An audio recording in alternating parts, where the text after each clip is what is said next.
which are the various issues, bone of contentions on what all projects between India and Pakistan related to Indus Water Treaty should be known to you.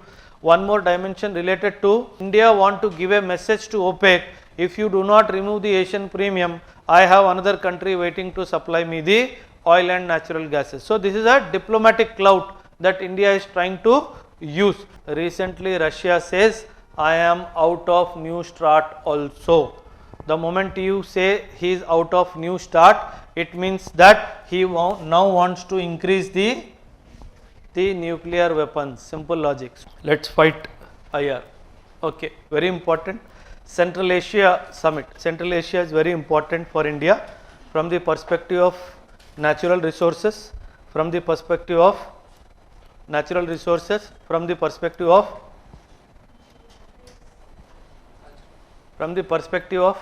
one is natural resources, geopolitical perspective also very important now for India, Central Asia, because we want to lessen the control of Russia and China also on the Central Asian regions. So that is the reason why now we have started selling weapons to Central Asian countries. So certain countries which are buying weapons from India. Central Asian countries, Central Asian countries to whom India is selling weapons. Which weapons? Very important. In the fight between Azerbaijan and Armenia, we are supporting Armenia. We are supporting Armenia primarily because Turkey is supporting Azerbaijan. Okay? We are supporting Armenia by giving them some weapons. Okay? So now we are also looking at the Central Asia from the perspective of future market for our weapons export also. So you know, the missile systems like your BrahMos, the aircraft system like your LCA Tejas. So these can be a good products that India can in the future. Pinaka missile system. The Pinaka is also very good this thing that India can in future. India is developing its own UAVs. Name of the UAV. Box Mano. India's own production of UAV. Project name. Rustam 1, Rustam 2. Please Google about it. India's own UAV program. India's indigenous UAV program. Okay? So that is how Central Asia, not only resources, not only geopolitics, but also as a very important as a economic relations hub, because we want to diversify our economy both in perspective of import also and export also, right?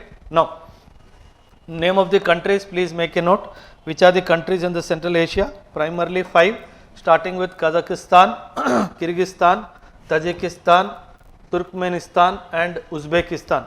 Couple of them are there on board SC also. Couple of the countries are on board SC also. And the leaders, India hosted the first India Central Asia Summit in virtual format in 2022. So the first India Central Asia Summit was held in Jan 2022, and the leaders have decided that they will have this kind of summit every 2 years or every alternate year. So next summit may be in the month of in the year 2024 we can have India Central Asia Summit, right? Areas of cooperation, trade and connectivity, development cooperation, defense and security, cultural and people to people contact. When I say cultural, you nowadays we see lot of the Central Asian food cuisine has entered the Indian market.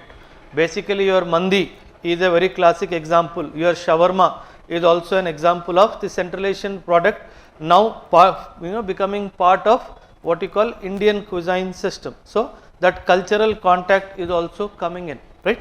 Now, the Kazakhstan were 5 countries, how they are important for India. Kazakhstan capital is Astana, has become an important part of India's energy security. Kazakhstan. That is the reason why in the INSTC, the International North-South Transport Corridor also, we are trying to take on board Kazakhstan for various reasons. Okay? Then Uzbekistan, capital is Tashkent. We know the historical reference. The 1965 war ke baad, the Tashkent agreement was signed in the capital of Uzbekistan called Tashkent, brokered by Russia. The agreement was brokered by Russia. The state governments of India are also active partners in growing cooperation with Uzbekistan. Kyrgyzstan, capital is Bishkek. Please make a note. active participation in the field of education and high altitude research. Also thousands of Indian students are studying there. Kyrgyzstan, so you see students taking medicine as a subject there. Medicine as a subject there in Kyrgyzstan. Okay, so that is how it is now becoming a hub of Indian students. Tajikistan, capital is Dushanbe. Long standing security agreements, like the only Indian base which is outside India, your famous Fakror Bear Air Base, jointly operated by India and Tajikistan Air Force. So this is basically to showcase India's geopolitical strength in the Central Asian region. Turkmenistan, capital is Ashgabat, important part of Indian vision in the field of regional connectivity. Basically your Ashgabat agreement is in with Turkmenistan. Ashgabat agreement 2018, India joined the Ashgabat agreement in 2018, right? The agreement was first signed by Uzbekistan, Turkmenistan, Iran, Oman and Qatar, and came into force in 2016. It means India is very much part of Ashgabat agreement ever since 2018. What is the aim? Underline these two words: Central Asia and the Persian Gulf. Very, very important. The Ashgabat agreement, the aim of the agreement is to establish an international multi-modal transport and transit corridor between Central Asia and the Persian Gulf. Transport and transit corridor both between Central Asia and the Persian Gulf. This is very important. When the international north-south transport corridor comes, the connectivity changes from this to something else. So Central Asia and Persian Gulf is the aim of Ashgabat agreement, to connect these two regions in a multi-modal transport and transit route. Its objective is to enhance connectivity within the Eurasian region and synchronize it with other regional transport corridors, very, very important, including the INSTC.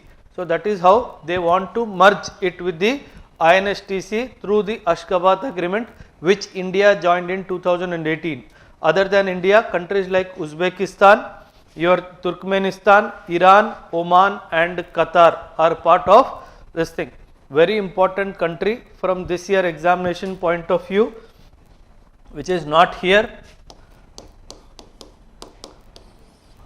Okay, we'll see about that. We signed recently an agreement with them.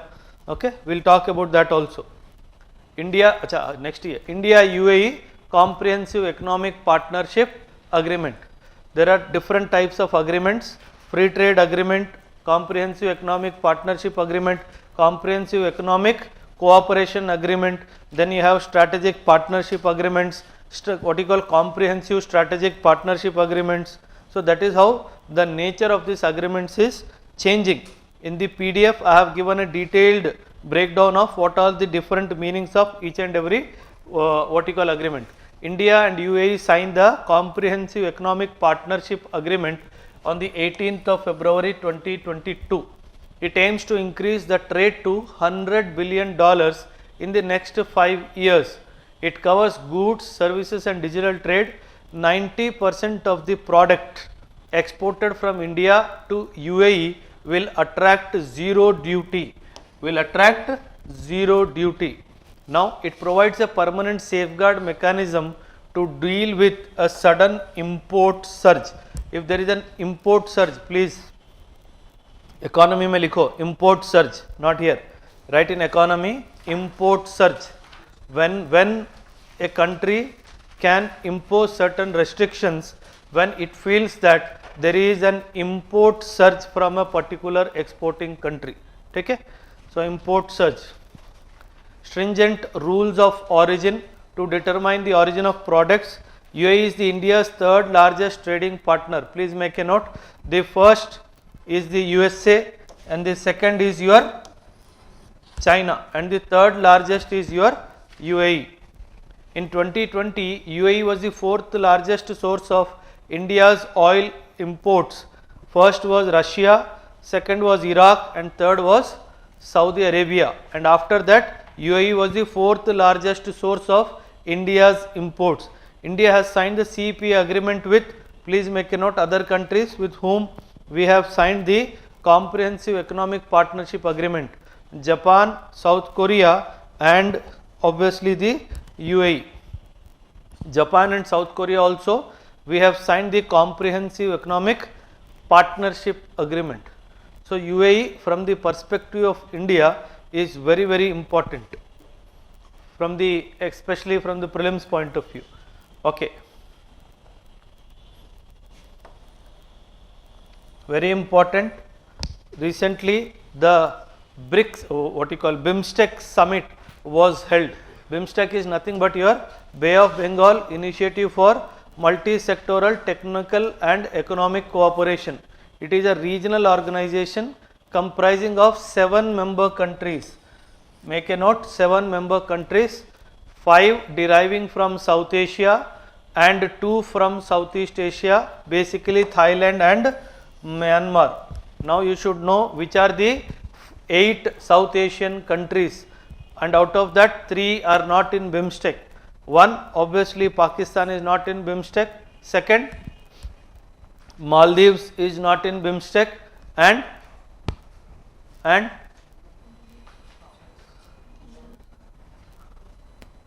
everybody else is there.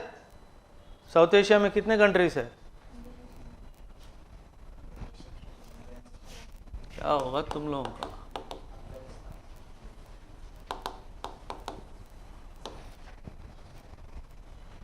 Andaman and Nicobar हमारा ही है, ठीक है, उसको अलग country मत बना देना, बाकी ठीक है, ठीक है. So 2 Southeast Asian countries, he will ask a question, which of the following South Asian countries are not part of BIMSTEC. So you have to understand first which are the first 8 Southeast Asian countries, not Southeast Asia, South Asian countries. Then who are missing here? Obviously Pakistan. The option that does not have Pakistan is the wrong option, because Pakistan is also excluded from BIMSTEC. The idea of BIMSTEC is exclusion of Pakistan basically. It came into being in 97 through the Bangkok Declaration. Very, very important Bangkok Declaration. See, couple of organizations came on the name of Bangkok Declaration. So please make a box. Which all organizations, agreements or institutions were born out of Bangkok Declarations? Prelims questions will come. Which of the following is not as a result of signing of Bangkok Declaration? What is ASEAN born out of? What is the declaration? ASEAN, Association of Southeast Asian Nations. ASEAN is very important. The timeline of India's engagement with ASEAN is very important. One more country, South Korea, is also important. 50 years of diplomatic relationship with South Korea we are celebrating this year. Incidentally UAE also, 73, both of them. So important from prelims perspective. If at all a country related questions come, it will come between UAE and South Korea. Question आएगा prelims में, ठीक है? So be prepared for that. Now, the 5th summit of the Bay of Bengal Initiative for Multi-Sectoral Technical and Economic Cooperation grouping was recently held in Colombo, Sri Lanka, which was the host country. Colombo, Sri Lanka.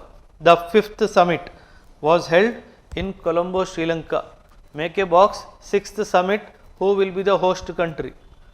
6th summit, who will be the host country? Please make that homework. This my foundation batch students would be aware.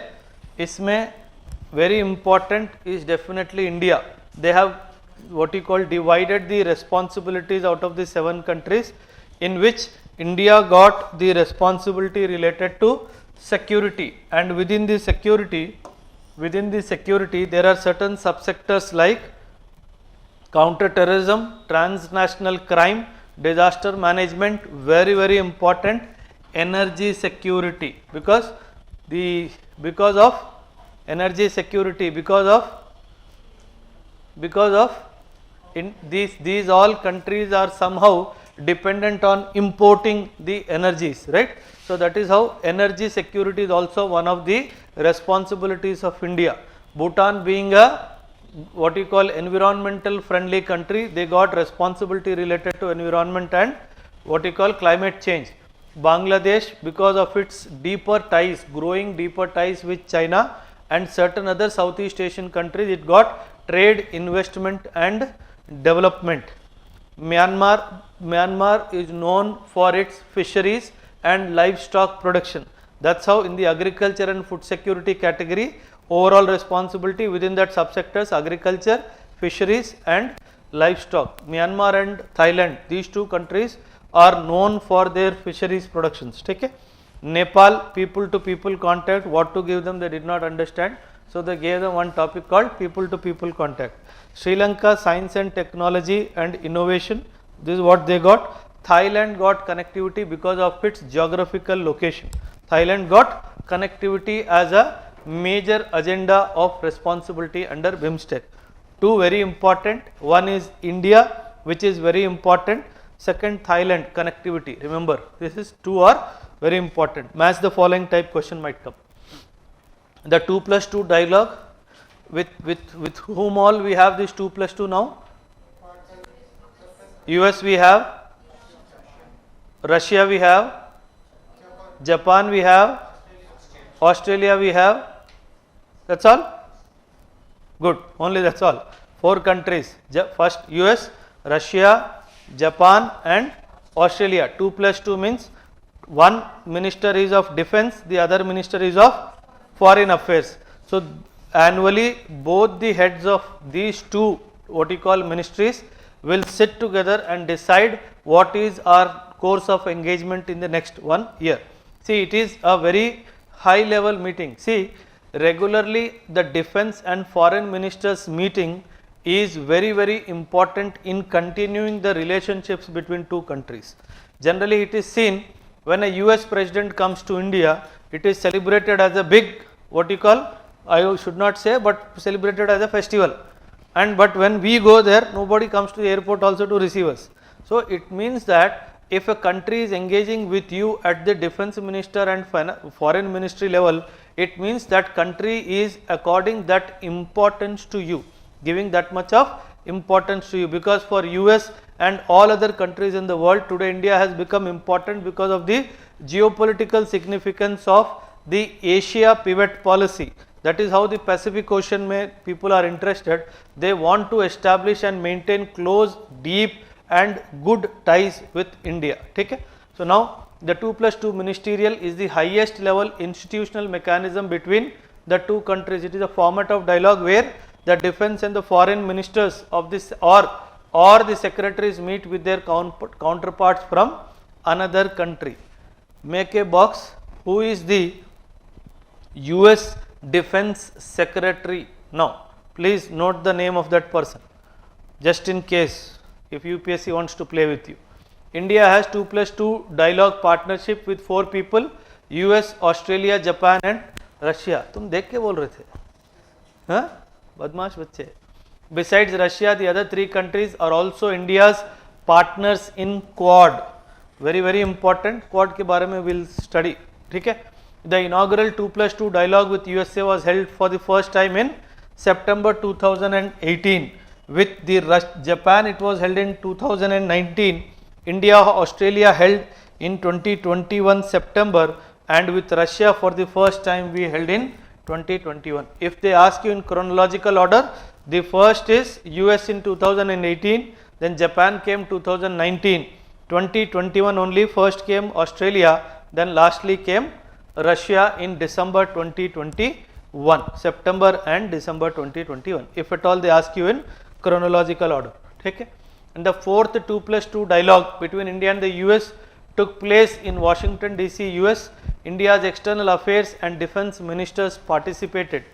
Recently signed defense agreements, please make a note of these 3, the LIMOA, the COMCASA and the IDSA. Industrial Security,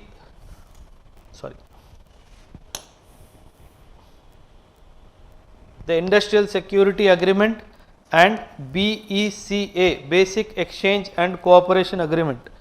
Basic Exchange and Cooperation Agreement is basically we are sharing geospatial information between both the countries, right? When it comes to LIMOA, Logistics Exchange Memorandum, basically we allow each other ships to dock at each other places, not during the course of war. It is other than during the course of war. We will allow their ships to dock, refuel, repair, replenish and go back. Okay.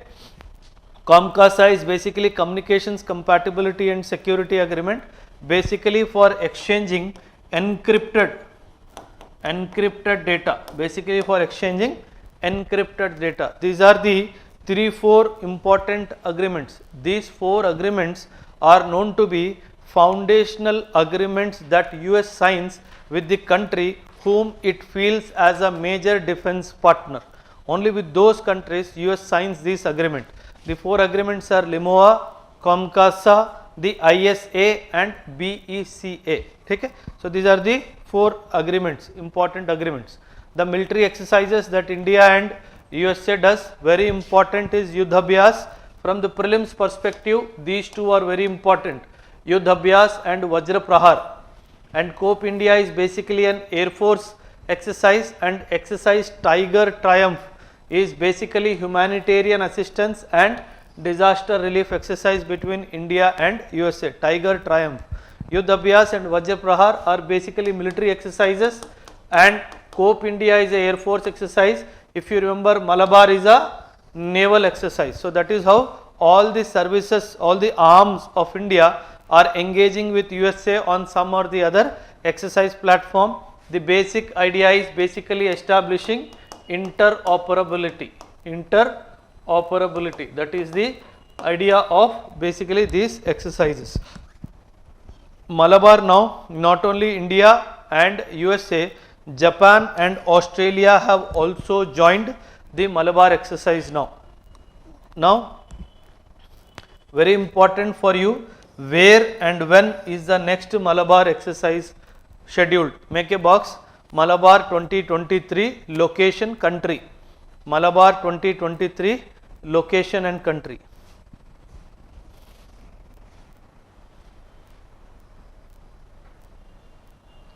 Very important. They will give the name of this framework, ICET framework, that was in news recently, is related to relationship between which 2 countries? It is basically USA and India. USA and India.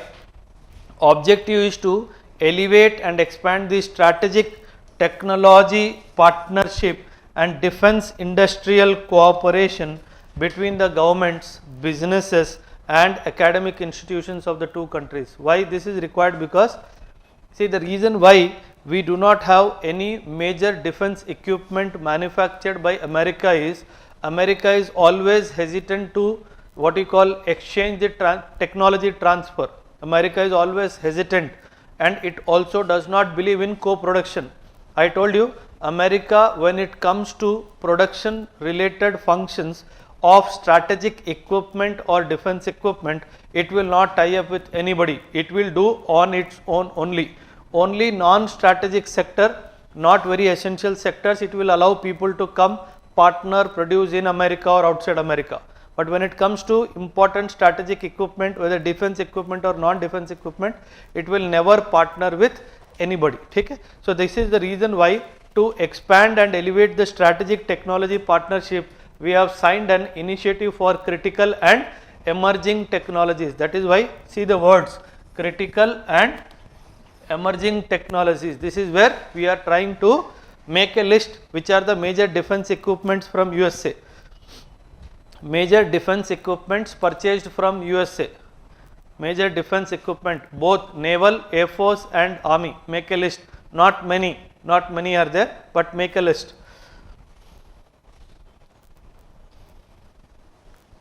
Yeah, again this was in news. Combined maritime forces. Very, very important. The combined maritime forces, understand, India is not a member of CMF. Okay.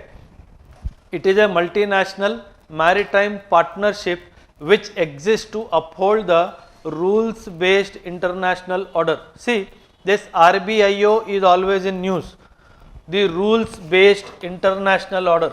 But now the problem, please Google about this rules based international order. The rules based international order says that the territorial boundaries of the countries cannot be changed as a result of war.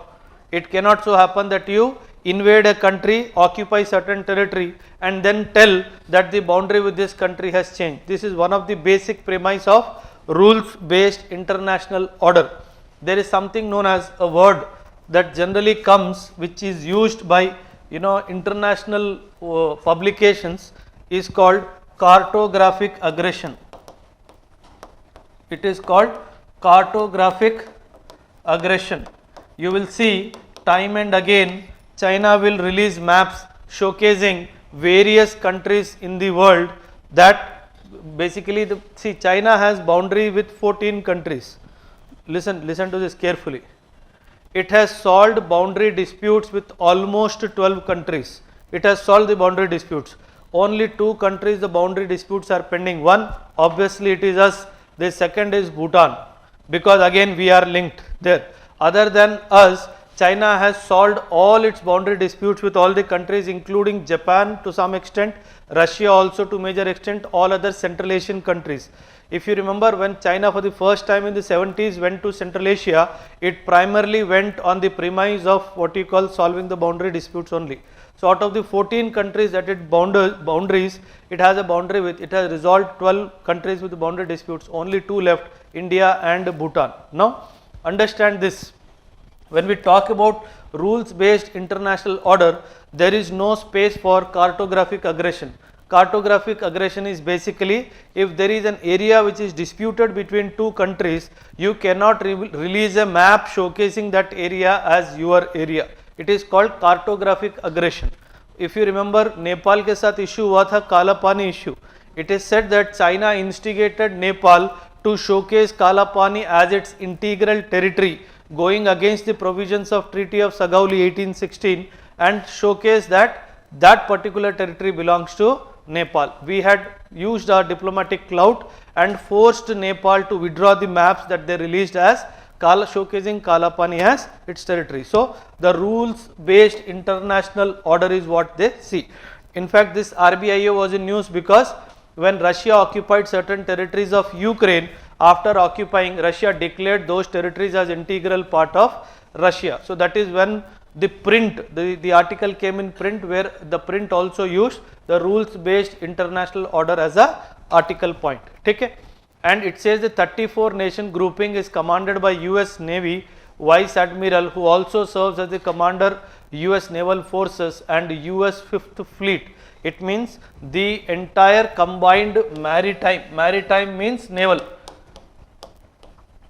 See, understand this one thing, the naval superiority is the penultimate superiority. Why? Because if you have the naval superiority, you know that the earth is 70% water, only 30%, less than 30% earth, right?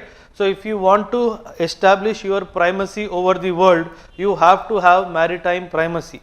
The reason why in the 17th, 18th, 19th and 20th century, Britain was the most powerful country in the world, primarily because of the naval superiority only. Now, because the Pacific has come into discussion, the Indian Ocean has come into discussion of geopolitics, people are again going back to maritime as the main bone of power across the world. So that is the reason why more institutions, agreements and groupings trying to make a bigger picture like maritime exercises are coming. It is a grouping of 34 countries, but from prelims perspective, very important, India is not a member of the central or combined maritime forces. At the India-US 2+2 dialogue held in April 2022, India announced that it would join the CMF, very important, as an associate partner only, not as a full-time member. So even if India joins the CMF, he will join only as an associate partner, right? The CMF has basically the 4 combined task forces.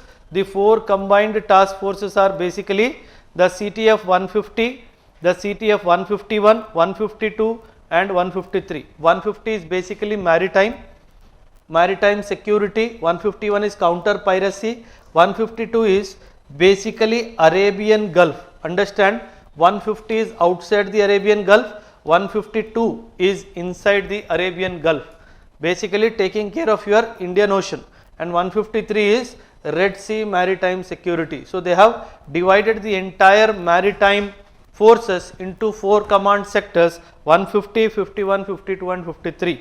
Out of this, 150 and 52 related to Arabian Gulf inside and outside, 151 is counter piracy, and 153 is Red Sea related maritime security. Red Sea is also very important.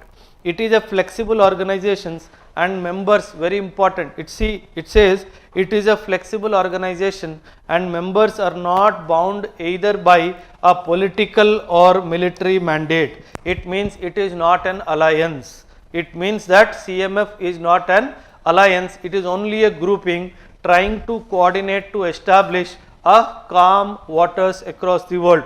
32 members grouping led by US. India has decided to join as an associate partner and India is not a member. Okay? So this is about your CMF. India Japan 2+2.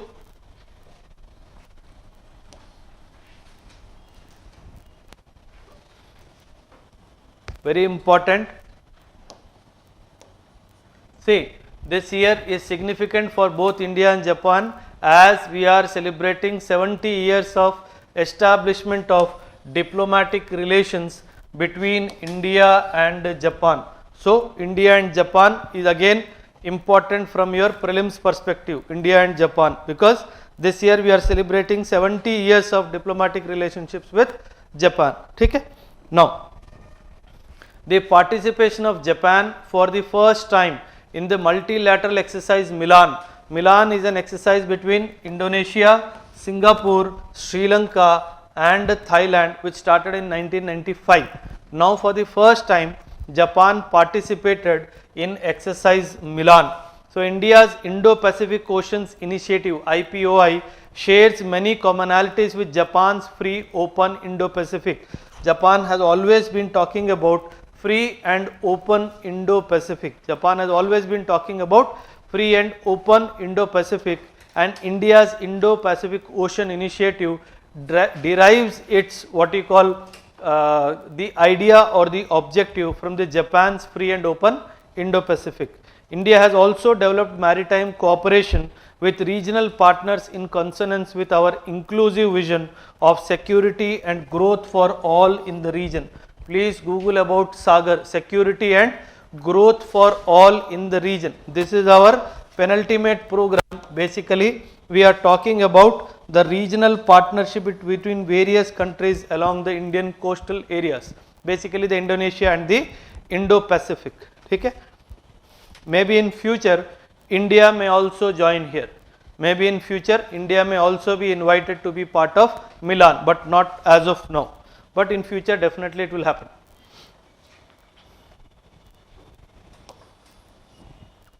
Indian Navy's largest multilateral exercise Milan 2022 is conducted. See,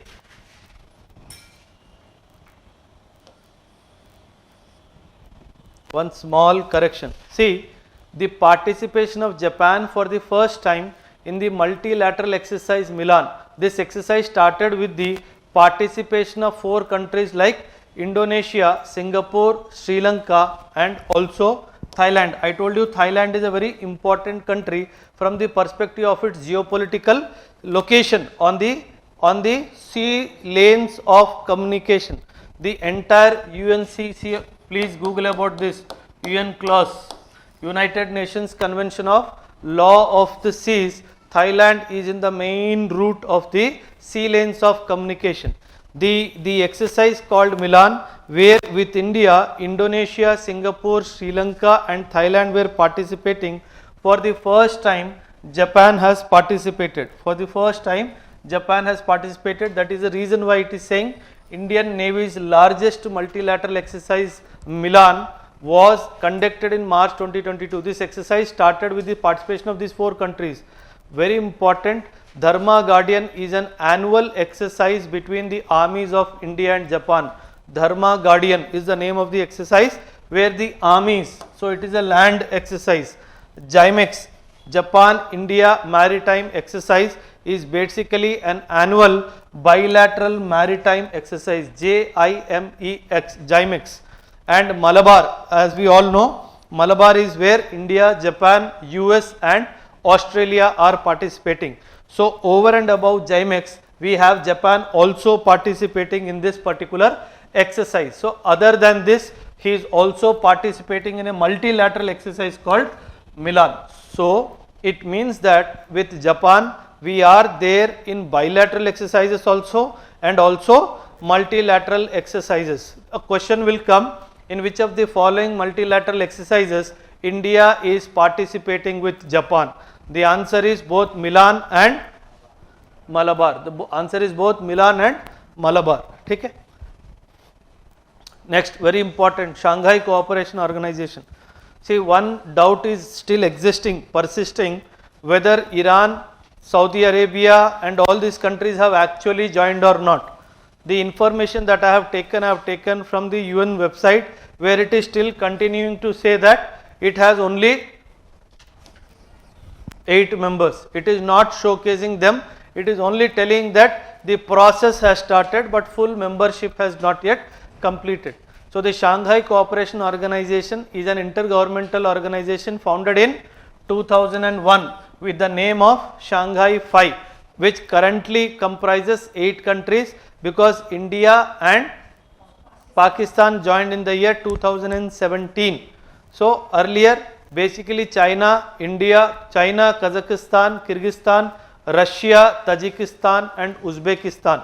These were the countries 1, 2, 3, 4, 5 and 6. We know who joined later? Shanghai 5. Uzbekistan joined later. Uzbekistan is not part of the Shanghai 5 2001. Uzbekistan joined later. After Uzbekistan joined, they changed the name from Shanghai 5 to SCO, Shanghai Cooperation Organization. 17 India and Pakistan joined. The website says there are 4 observer states interested in acceding to full membership: Afghanistan, Belarus, Iran and Mongolia, and 6 dialogue partners: Armenia, Azerbaijan, Cambodia, Nepal, Sri Lanka and Turkey. Please make a note. The 4 dialogue partners and 4 observer nations and 6 dialogue partners. Please don't get confused. You have to remember by heart and remember 4 observer states and 6 dialogue partners: Armenia, Azerbaijan, Cambodia, Nepal, Sri Lanka and Turkey. Try to remember like this. These 2 are friends. These 2 are your Asian countries. One Central Asian country with India has a strong relationship, and Cambodia the other ASEAN country. So try to remember like that. Okay. So you will remember those 6 dialogue partners. In 21, the decision was made to start the accession process of Iran to the SCO as a full member, and Egypt, Qatar as well as Saudi Arabia became dialogue partners in 2021. So Egypt, Qatar and Saudi Arabia. So 6 plus 3 is 9. So you have 9 dialogue partners now: Armenia, Azerbaijan, Cambodia, Nepal, Sri Lanka, Turkey. So these are the 6 earlier. 3 have joined: Egypt, Qatar and okay. Now the inclusion process of Iran has started. Since its inception in 2001, the SCO has mainly focused on regional security issues, its fight against regional terrorism, ethnic separatism and religious extremism. To date, the SCO's priorities also included regional development. Basically, the reason why the Shanghai 5 was basically brought is China was facing extreme problems in its Xinjiang province related to terrorism. So it wanted to have a deeper contact with the 5 Central Asian countries. With that reason, taking on board Russia, China started an organization called SCO, Shanghai Cooperation Organization. The idea was not to get resources. That was not the primary idea. The primary idea was to, and these were the countries with whom China settled its boundary disputes more or less immediately without wasting any time further.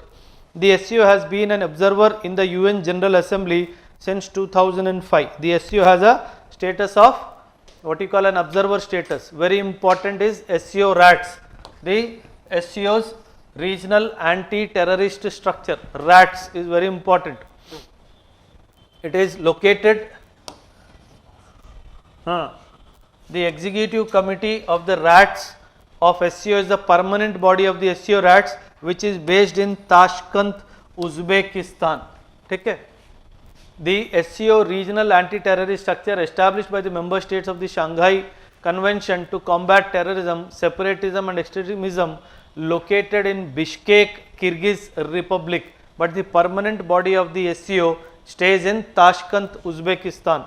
And the significance of RAT, please make a note, the three evils: terrorism, separatism and extremism. This is what RATs aspire to remove completely. Okay? Terrorism, separatism and extremism, and India and Pakistan are on board RATs to fight terrorism. Okay? That's the beauty. See, India has also committed blunders in the past. This is not a fresh blunder. On the platform of United Nations, we have made statements, Pakistan is also a victim of terrorism. क्या जरूरत थी? Understand such kind of blunders are at times committed. So don't worry. So such blunders generally happen. Very important, Samarkand Declaration, the 22nd meeting of the Council of Heads of the State. This is the highest decision making body of the SCO. Council of the Heads of the State took place in Samarkand, Uzbekistan. Very important. Now the next presidency of the SCO is in India, 2023. The Council of the Heads of the State will be held in India. Very important. The Samarkand Declaration was adopted. Outcomes: SCO presidency was handed over to India. The G20 is also with India. So the question might come, which of the following institutional presidency India is holding in the year 2023? So you should know which all institutions India's presidency is there this particular year. Varanasi was declared the SCO tourism and SCO cultural capital for 2022-23, not permanently. Please do not get confused. For the year 2022-2023, Varanasi has been declared as the SCO tourism and cultural capital. Iran was accepted as a permanent member of the SCO. The process has started. Then Iran will become the 9th member or member state of SCO. So this is how Iran will become a member state of SCO. Very important, Quad Leaders Summit. Very important, held in Tokyo, Japan. Held in Tokyo, Japan. The summit was held. Quadrilateral Security Dialogue Partnership, a grouping of India, US, Japan and Australia. It is a strategic dialogue forum with the objective to ensure a free, open and inclusive, and they have added recently the word prosperous Indo-Pacific. This is what they say. So it is a dialogue platform where people will sit and decide about free, open, inclusive and prosperous Indo-Pacific. If it is inclusive, what is this fellow doing here? So these kind of blunders also happen. He's got nothing to do with there, but for some reasons his presence is good also. To counter the weight of China in this region, the presence of US in some or the other ways is good for India. Okay, is good for India. This meeting was also held recently. Indus Water Treaty, though it is a combination of internal security and IR both, but Indus Water Treaty, which are the three western rivers which are completely given to Pakistan, three eastern rivers which are completely given to India. Understand the difference between the two rivers. Try to make a map of the flow of these three rivers, which state the Indus flows through before entering into Pakistan. This is one. Secondly, which are the various issues, bone of contentions on what all projects between India and Pakistan related to Indus Water Treaty should be known to you. One more dimension related to the permanent Indus Commission. The permanent Indus Commission, this also should be known to you. There is a permanent body which is sitting ever since 1960. Indus Water Treaty is a treaty that was brokered by World Bank between India and Pakistan, signed in the year 1960. Ever since 1960, The World Bank was brokered this. Basically World Bank wanted to what you call sponsor certain projects on the Indus river system. So that is the reason why it brokered. This is known to be the best maintained peace water sharing treaty agreement in the entire world. Despite fighting so many wars, India has always lived up to its commitments related to Indus water treaty. The only exception was when Modi made a statement related to this, that the blood and water cannot flow together. So people felt at that point of time that probably India may withdraw from. But the problem is, in the Indus water treaty there is no unilateral exit clause. A country cannot unilaterally exit. So that is how in this dimension, make a box, the Vienna Convention comes into play. So how Vienna Convention is related to Indus water treaty? The Vienna Convention basically talks about international agreements between the states. States means countries. So how the countries can enter and exit from the international agreements promised in the past is discussed in Vienna Convention. That is how Vienna Convention and the Indus water treaty are linked with each other. Okay? The eastern rivers, the BRS, remember BRS, Bias, Ravi and Satluj have come to India, and Jhelum, Indus itself and Chenab went to what you call Pakistan. We got complete access to the water.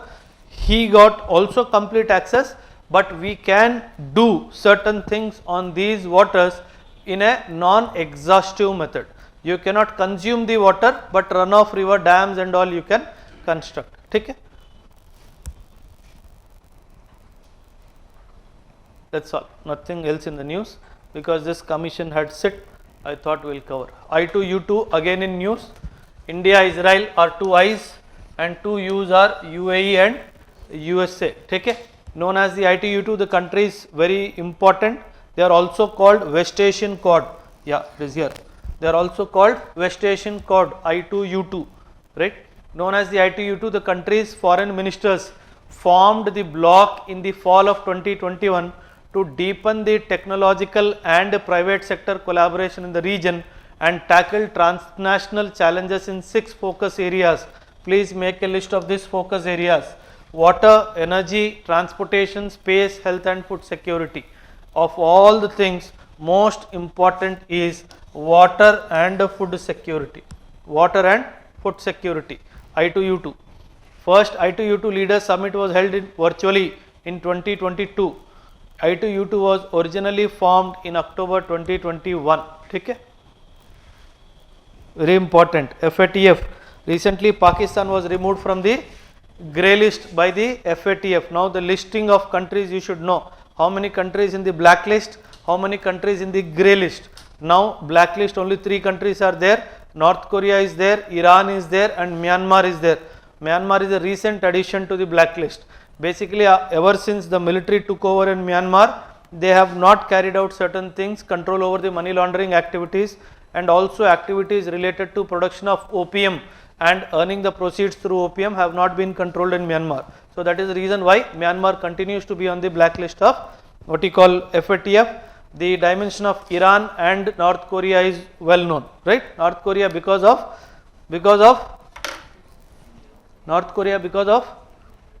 the nuclear weapons that it possesses, right? See, North Korea, one country, no, lot of things to learn from. एक ऐसा country है, you don't know what is happening inside. That's the beauty of that country. No Facebook, nothing doing. He has only one job.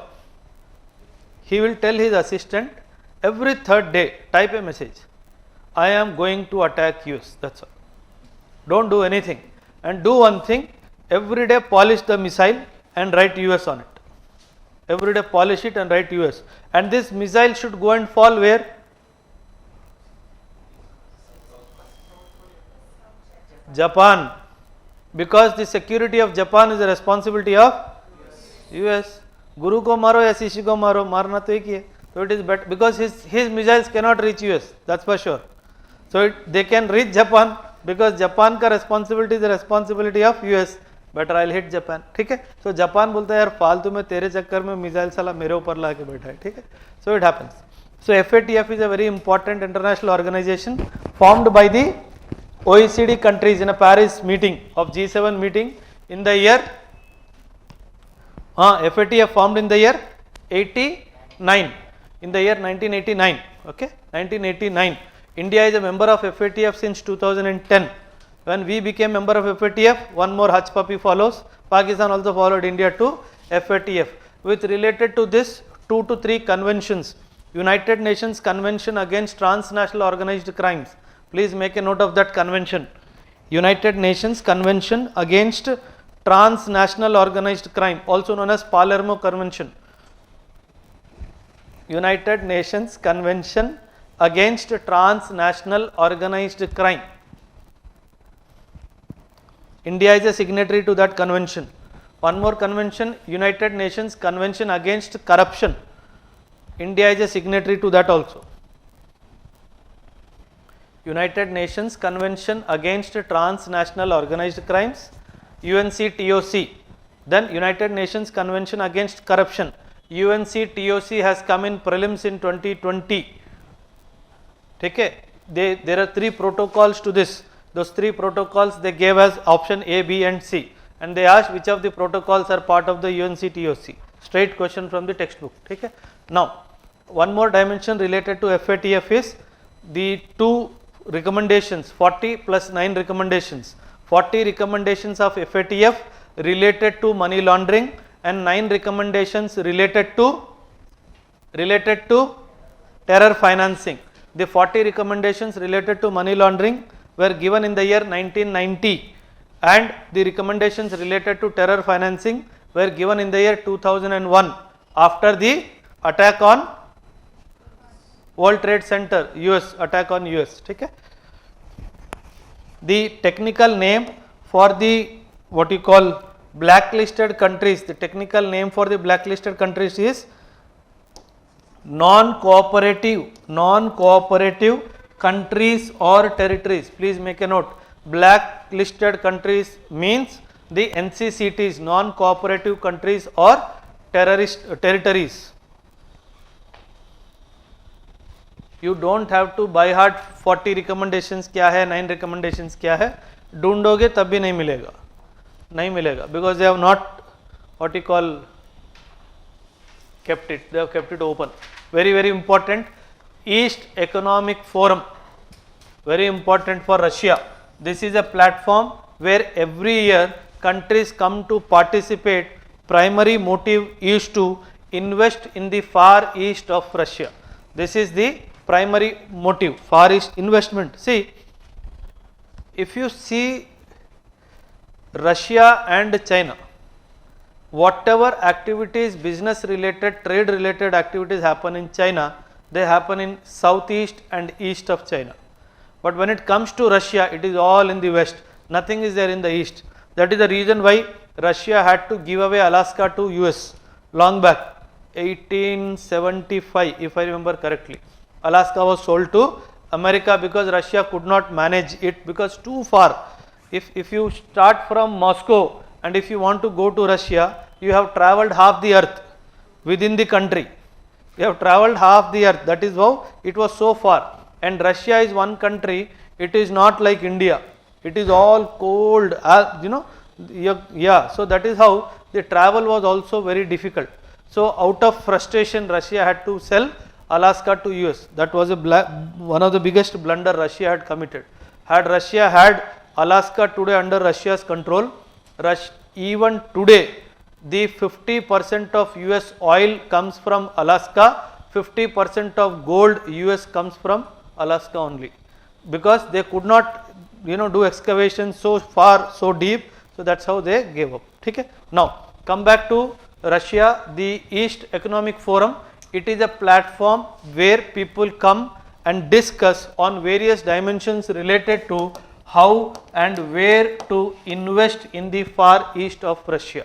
So it is basically an international forum held each year in Vladivostok in Russia to invite investments in Russia's each year Far East. About RFE, Russia Far East region encompasses 1/3 of Russia's territory and is rich in natural resources such as fish, oil, natural gas, wood, diamonds and other minerals. So that is how Russia calls the world people to come and invest in the Russian Far East. The EF, the Eastern Economic Forum, was established in 2015 to encourage foreign investments in Russia in the Far East. So very important, an investment forum. Basically it is an investment forum. Very important, India's Arctic policy. India's Arctic policy. India is not a member of the Arctic Council, but India has an observatory. Out of the 13 observatories, India also has an observatory in the Arctic. So name of the observatory in the Arctic, in the Antarctic should be known to you. Okay? So the name of the observatories, make a box. India holds one of the 13 positions as the observer in the Arctic Council. Arctic Council is a high level intergovernmental body set up in 96 by the Ottawa Declaration. Please underline the word Ottawa Declaration, that promotes research and facilitates cooperation among Arctic countries on issues related to the environmental protection and sustainable development of the Arctic region.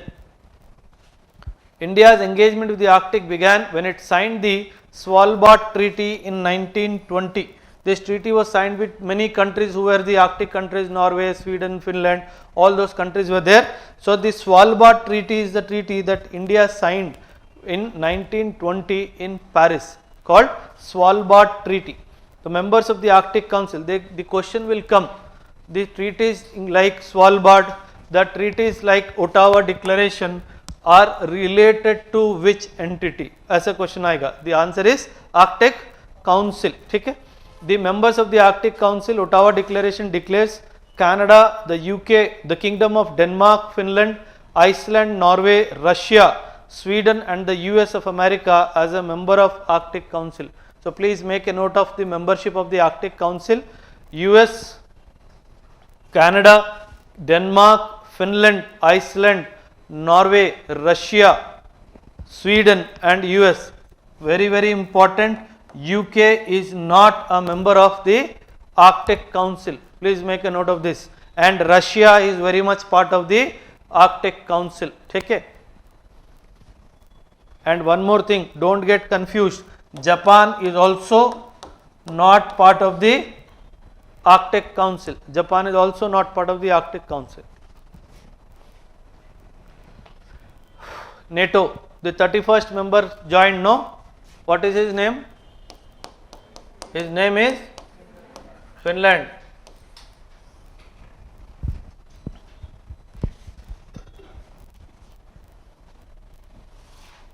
Founding how many nations? 12 nations. Okay? NATO was founded in 49 to curb Soviet Union expansion after the World War II. It is a very important intergovernmental military alliance, and in the NATO Article 5 is very important. Read about Article 5, which is very important with respect to NATO. This is when it defines the dimensions of alliance.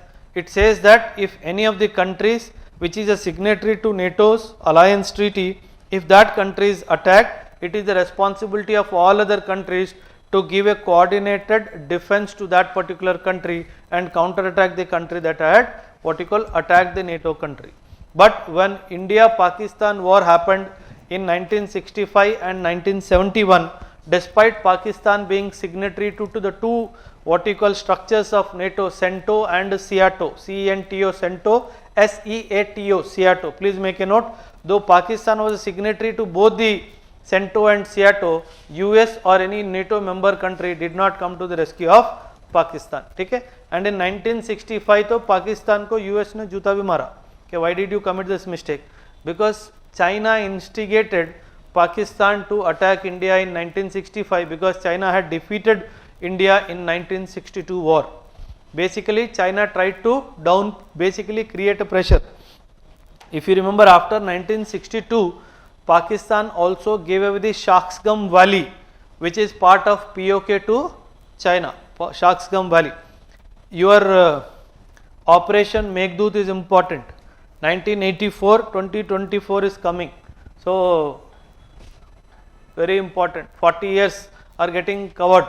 Operation Meghdoot, the operation that we had carried out to occupy Siachen Glacier. Okay, Operation Meghdoot is important. June 1984, 5th or 6th of June, I don't remember exactly. Article 5 of NATO, collective security of NATO members. So this is what we have discussed. Very, very important. ASEAN. ASEAN का make a timeline. Timeline में लिखो dialogue partnership year, strategic partnership year, comprehensive strategic partnership year. Why I am not telling the years? I want you to Google and write. ASEAN dialogue partnership, full dialogue partnership, strategic partnership, comprehensive strategic partnership. Years लिखो. See, ASEAN is also a result of a declaration called Bangkok Declaration by the founding countries 5: Indonesia, Malaysia, Philippines, Singapore and Thailand. These are the 5 countries which were initial 5 founding countries of ASEAN, Association of Southeast Asian Nations, the most successful regional organization in the world, entire world. There is no other regional organization as successful as ASEAN till date. After ASEAN, there is no other country, no other grouping. Established in the year 1967. Established in the year 1967. Initial members Indonesia, Malaysia, Philippines, Singapore and Thailand. The remaining 5 countries joined later. The remaining 5 countries joined later. Very important.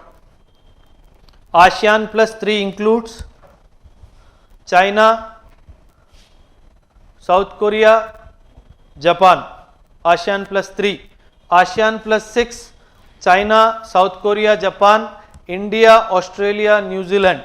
They are ASEAN plus 6. And your East Economic Framework, add Russia and US. These are the countries there. So ASEAN plus 3, China, South Korea, Japan, India, Australia and New Zealand. Okay? ASEAN plus 3 and ASEAN plus 6. They have decided not to expand ASEAN. Whosoever comes plus में आएगा, ASEAN में नहीं आएगा.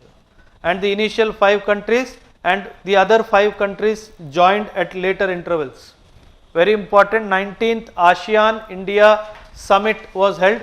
The summit was held in Cambodia, Phnom Penh, Cambodia. The 19th ASEAN Summit was held in Cambodia. Homework is, where is the 20th ASEAN Summit scheduled to be held? India-ASEAN ties elevated to comprehensive strategic partnership. Very, very important. That's why I told you to write the, what you call, timeline. The comprehensive strategic partnership will focus on maritime security, Indo-Pacific and cyber security. 3 major domains, right? India announced an additional outlay of $5 million for the ASEAN Indian Science and Technology Fund. Expedited review of ASEAN India Trade in Goods Agreement, AITGA, still not come into place, but discussions are going on. ASEAN India Trade in Goods Agreement. Trade in Goods Agreement. We have a free trade agreement with ASEAN. Please make a note which year India signed the free trade agreement with ASEAN. ASEAN India free trade agreement year. Yeah, this is important. Soft power. What is soft power? Power which is soft. Huh? What is soft power? How do you define soft power? The ability to convince somebody to do what is in your favor without the use of force is called soft power. Okay? If you use force, it becomes hard power. Either use of force or the threat of use of force. Anything can be hard power. Use of force or the threat of use of force. And when it comes to soft power of India, all these are the soft power of India, and the biggest soft power of India is is its diaspora. Okay? And after that, the biggest soft power of India is the parliamentary democracy that India has. Uninterrupted parliamentary democracy is what we say. If you see the entire surroundings of India, the democracy has been generally disturbed. Entire South Asian countries, if you see, some or the other disturbance is there. The only disturbance that was there in India was the emergency period of 1975. Luckily, the army did not take over. Otherwise, that would have remained as a blot on the Indian democracy. Though it remained as an emergency period, but there was no takeover by the army as such. So that is how, and this was, it is said that Indira Gandhi had sent Sam Manekshaw, who was the very recently retired Field Marshal of India, very far away from India to ensure that there is no military takeover of India. Though he had no plans to take over, but still as a safer side she decided to keep him away. Very bold lady. The first Prime Minister who visited Siachen Glacier but did not land there, could not land because of extreme weather conditions. That is how your Manmohan Singh became the first Prime Minister to have landed in Siachen. When Siachen was taken over by India in Operation Meghdoot in the month of April, 13th April to 1984, somewhere around June, she went on a helicopter to basically go and meet the troops there. And the beauty was troops were not informed that she is coming for the security reasons. So, but when they went there, because of the extreme weather conditions, the pilot denied to land because he said, madam, it is too risky to land, the weather is very inclement, weather is there. So, she just took a roundel, she saw a flag, then that is when it is said, she asked whose flag it is. Then the pilot said it is the Indian flag and there is an Indian post. Then she asked who is the post commander. It was Kulkarni, Sanjay Kulkarni, if I remember the name correctly, surname Kulkarni I remember. He later retired as a Lieutenant General of the Army. He was Captain Kulkarni then. She, after coming back, she said such a hard weather conditions, how these people are surviving there. And as a gift to the officer who was there in that post, she gave him 15 days of Europe trip on government kharcha. So he was then, but the beauty is, it was a painful trip because he was asked to come down walking. So he had to walk for 5 days to actually come down to the base camp, because when we occupied this Siachen and all that time, the post where he was holding was called Bilafold. There are three laws, if you remember, foundation students, Bilafold, Siangla and Gyeongla. These are the 3 folds, what you call passes of near the Siachen, Saltoro Ridge, we call it Saltoro Ridge. तुम जब bureaucracy में जाओगे, कभी मौका मिलेगा तो go to Siachen and stay there for half an hour, ठीक है, not more than that. You will go mad in half an hour, ठीक है. Which is the next most important soft power? Your cricket. Chalo, next. Egypt, very important. I told you why Egypt is important for India, because India wants to create pressure on the OPEC countries to remove the Asian premium. Please Google about it, very important for your prelims. Whenever these OPEC countries sell oil and natural gas to the Asian countries, they force a premium on the cost called Asian premium. So by inviting Egypt as the chief guest during the Republic Day celebrations and also as a guest invitee country during the G20 celebrations, India want to give a message to OPEC, if you do not remove the Asian premium, I have another country waiting to supply me the oil and natural gases. So this is a diplomatic clout that India is trying to use. Diplomacy is also India's one of largest. If diplomacy is not written here, please write diplomacy also. Diplomacy is also. But the problem is, diplomacy always need not be soft power. Diplomacy could be using, coercion we call it. That's why they have not written in the soft power. But diplomacy, all said and done, it avoids war. All said and done, it avoids war. But not a pure form of this thing. Okay. The contingent of the Egyptian army also participated in the parade, the Republic Day parade, 26th January. What is the difference between 26th January parade and the 15th August parade?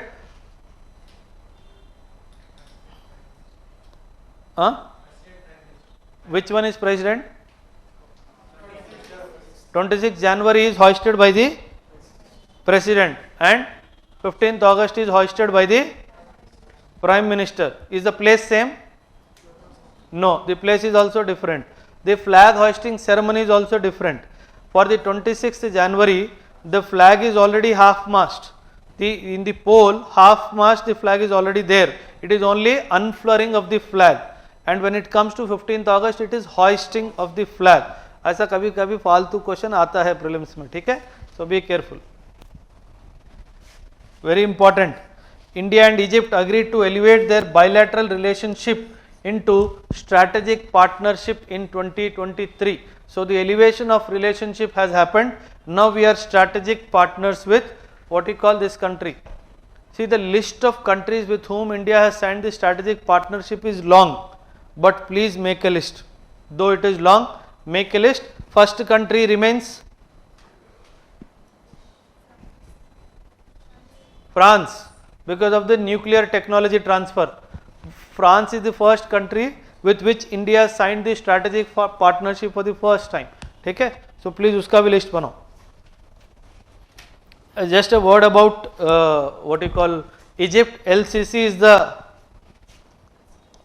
present president of the Egypt, which became in 2011 a wave of pro-democracy protest. Very, very important. Tahrir Square, this may come in the question. Tahrir Square is in which of the following countries? Tahrir Square brought home the Arab Spring, a wave of political change in Egypt. Tahrir Square. Tiananmen Square, China. Tahrir Square is Egypt, right? The President LCC came to power after the military coup in 2013. Understand, 2011 pro-democracy happened, but in a military coup, this fellow came and became the President of Egypt, and ever since then he has been the President, because after that, winning the 2014 elections, he became the proper Pakka President. Okay? There is a book written by Pervez Musharraf, In the Line of Fire, just in case prelims में पूछ लिया तो. Author of the book, In the Line of Fire, President of Pakistan, ex-President of Pakistan, Pervez Musharraf. Because this book is in news, because lot of revelations are being made related to the Kargil conflict, related to the Siachen conflict. People are talking about many dimensions related to Pakistan politics, what is happening there. Okay? Just in case if a question comes, In the Line of Fire. The Line of Fire. India, Qatar, very important again, because 2023 marks 50 years of ties between India and Qatar. Full diplomatic relations, as well as India and South Korea, as I told you before, India and South Korea also. Energy mein Qatar is India's major energy partner. Qatar is one of the largest suppliers of LNG, liquid nitrogen gas, to India. Investment by Qatar in Indian energy sector. So Qatar is also investing in the Indian energy sector. Defense and security, joint military exercises, very, very important. Zair al-Bahar, basically Roar-Mof Sea, is a naval exercise between India and Qatar Navy.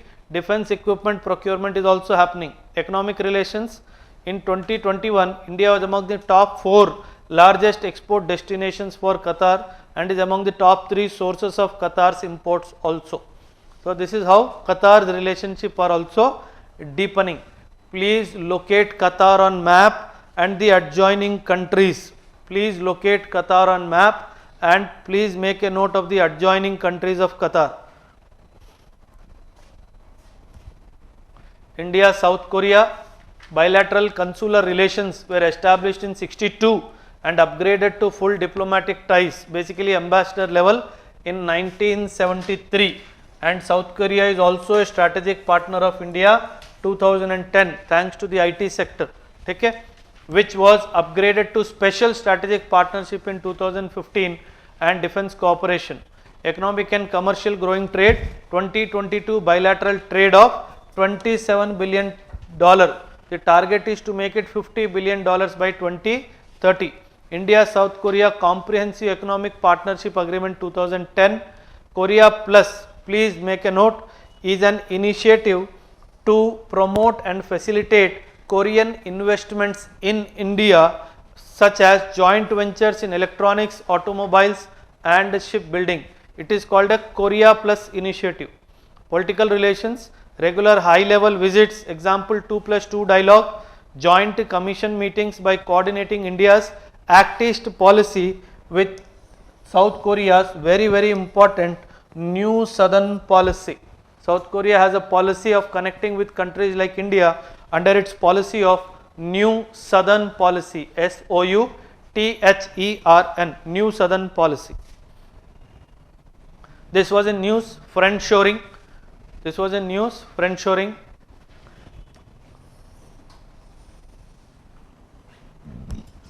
Basically, it is a policy wherein the countries are saying we have to diversify trade away from the countries that pose a geopolitical risk to us. Basically, US is trying to talk about reducing its dependence on Chinese exports to USA. What it is saying, these people are having trade surplus with us and using the proceeds of the trade surplus against us. So that is how we have to diversify trade away from the countries that are present at the geopolitical risk for that particular country.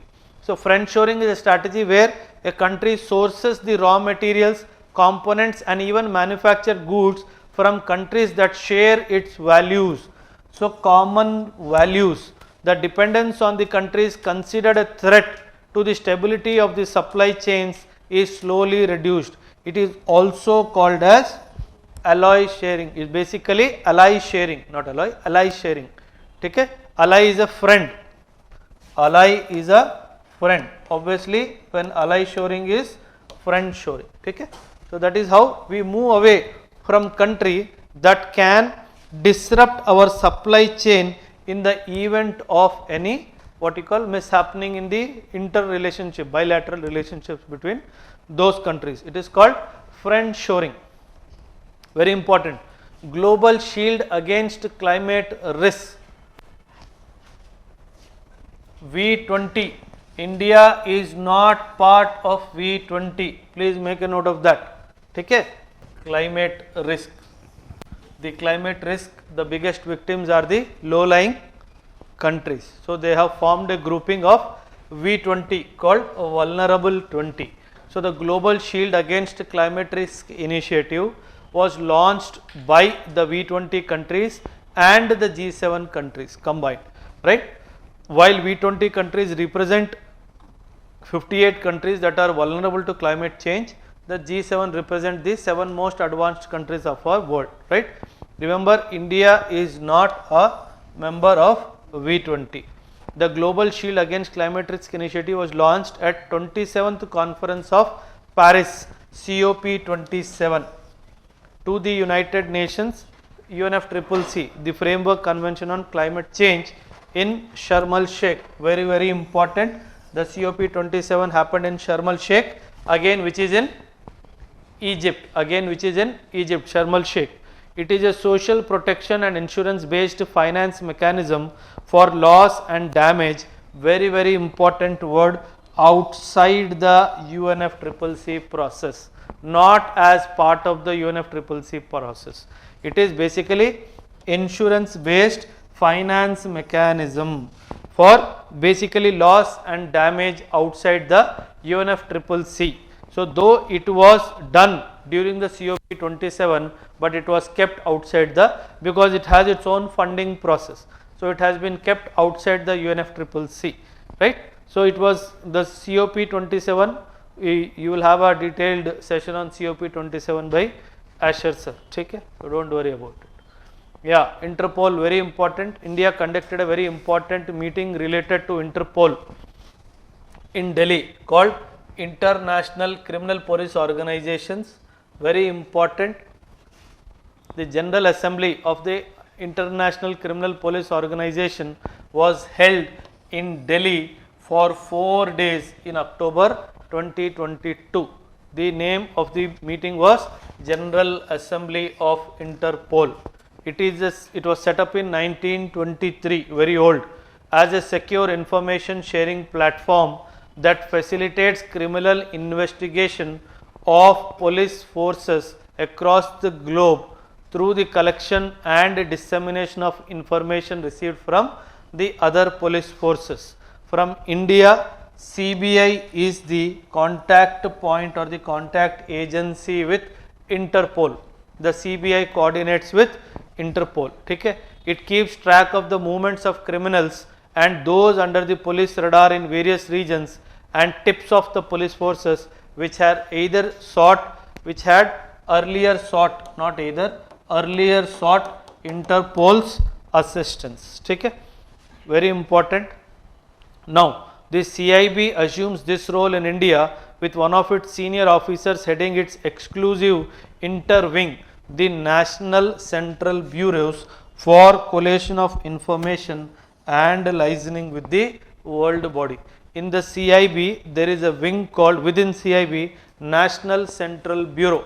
So, the NCB, which is part of the CBI, which is headed by a very senior officers, is the first point of contact with Interpol. But overall, as an organization, it is the CBI that deals with Interpol. These are the various notices that are issued. Very important of them all is the red corner notice.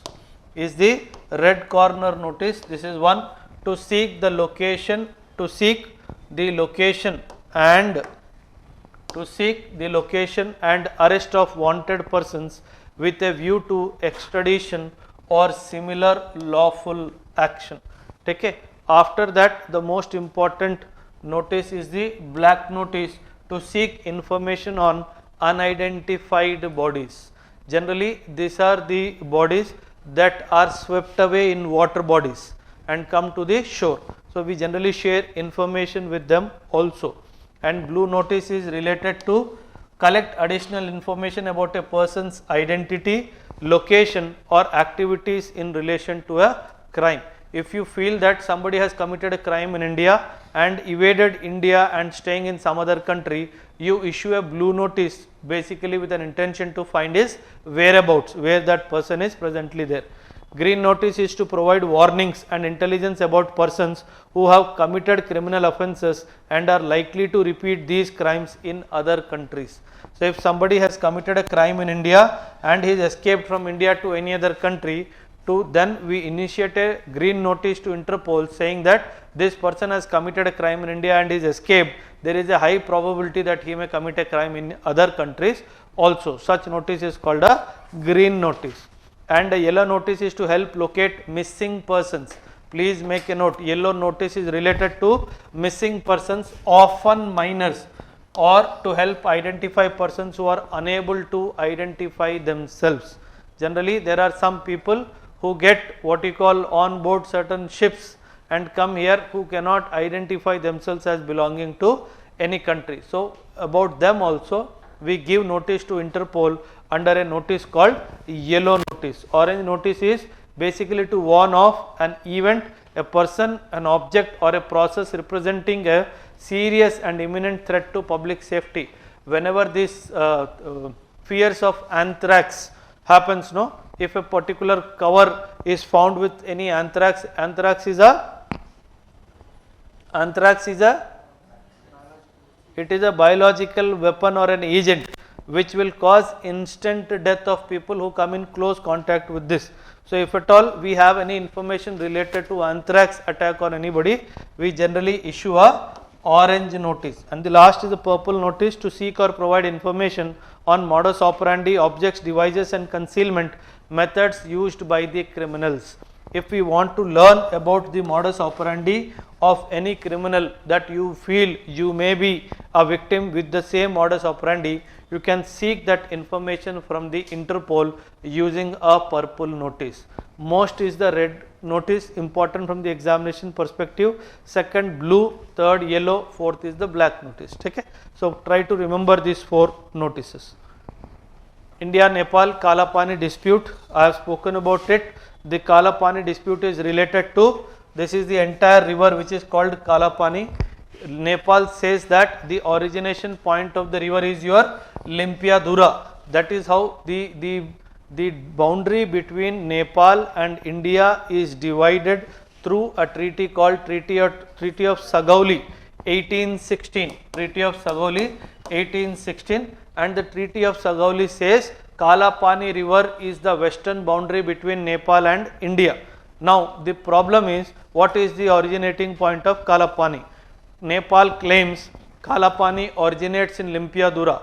It means that the entire river is part of Nepal. But India says it does not originate there, it originates somewhere in this area. And it says that though it originates here, I have been having a post in Lipu Lake ever since the Britishers were there.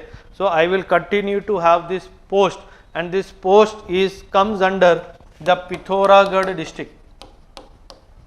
Pithoragarh district of Uttarakhand. So that is the reason why I will continue to have this post, and if I have this post, this entire area will be under my command and control. Very, very important. I am telling you, passes are very important. Lipu Lake Pass. Passes are very important from prelims perspective. Various passes between India and China. In the western sector, how many passes are there? North to south arrange karo, east to west arrange karo. He will ask you to arrange these passes. Please locate these passes in the map. Sorry. In 2020, I told you, Nepal unveiled a map showcasing Kalapani as its territory. The bone of contention is the Kalapani Limpiadura Lipu Lake tri-junction between Nepal and India, located on the banks of river Kali. Please make a note, river Kali at an altitude of, very, very important, at an altitude of 3600 meters. The Kalapani territory lies at the eastern border of Uttarakhand in India, Pithoragarh district. Kalapani is a region located in the easternmost corner of Uttarakhand's Pithoragarh district. Nepal claims to the region is based on Kali river as it became the marker of boundary of the kingdom of Nepal following the Treaty of Sagauli. Okay, 1816. Signed 1816, Gurkha rulers of Kathmandu and the East India Company, because the time period is 1816, East India Company had on behalf of India, they signed. According to Nepal's experts, the east of the Kali river should begin at the source of the river, that is Limpiadura. That is Limpiadura. Strategically, the Lipu Lake Pass, this pass is located on the India-China border in Uttarakhand state, serves as an important vantage point for India to keep an eye on Chinese movements. Since 1962, ITBP keeps a watch on Kalapani. This is where I am talking about, this particular area, Lipu Lake Pass. So this is where our ITBP is manning an important port. This is the tri-junction of India, Nepal, this is entire China, India, China and Nepal boundary. Okay, Lipu Lake. Colombo Security Conclave, very important, India, Sri Lanka and Maldives. These are the 3 countries who are coordinating on the Colombo Security Conclave. India, Sri Lanka and Maldives. It's a trilateral grouping. Trilateral means 3 countries, India, Maldives and Sri Lanka. The Colombo Security Conclave is moving towards expansion and greater institutionalization. This has been evident from the most recent iteration of the grouping, where Mauritius was welcomed as the 4th member.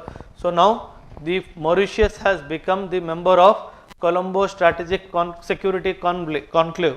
So CSC is further projected to expand with the inclusion of very, very important Seychelles and Bangladesh in future iterations. So very soon maybe Seychelles and Bangladesh can also become the members of this particular security conclave. The 5 pillars of CSC: maritime security, counter terrorism, combating transnational crimes, cyber security, humanitarian assistance and disaster relief. These are the 5 pillars of the Colombo Security Conclave. Out of this, the most important pillar is maritime security and counter terrorism. Maritime security, that is the reason why Seychelles is coming. Counter security, that is the reason why Bangladesh is counter terrorism, that is the reason why Bangladesh is coming into folds of the CSC, Colombo Security Conclave. Very important, Kushiara water dispute, one of the water disputes. As you all know, we have 54 rivers crisscrossing between India and Bangladesh. So during the visit of Sheikh Hasina to India, one of the river disputes related to Kushiara has been resolved between India and Bangladesh, Kushiara river dispute. Nonetheless, the agreement over the Kushiara river is a testament to the decision in both countries to tackle the larger issues of water sharing and water management. 54 rivers. Kushiara forms on the Indo-Bangladesh border as a branch of very important Barak river. As a branch of the Barak river. Kushiara is a branch of the Barak river. When the Barak separates into Kushiara and Surma, S-U-R-M-A. So when the Barak divides, it divides into two rivers called Kushiara and Surma. So whatever we had issues related to water dispute between India and Bangladesh related to Kushiara, they have been resolved. The waters that eventually form the Kushiara originate in the uplands of the state of Assam. Please make a note, and pick up tributaries from Nagaland and Manipur before going into Bangladesh. They also pick up tributaries from Manipur and Nagaland, but from the uplands it basically the Assam, from where the water is entering into Dhaka. This is that Kushiara river.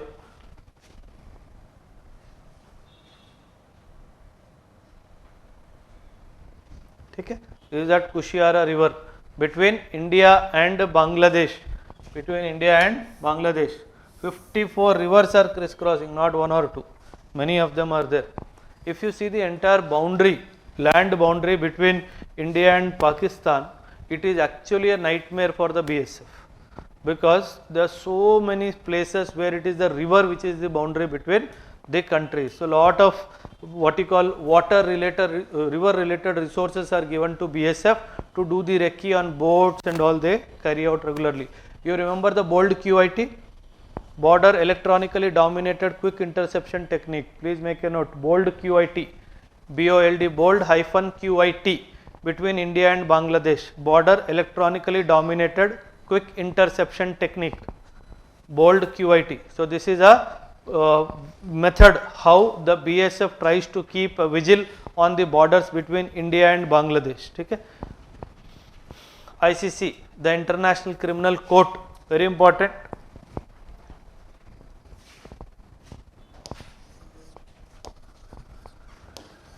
Very important.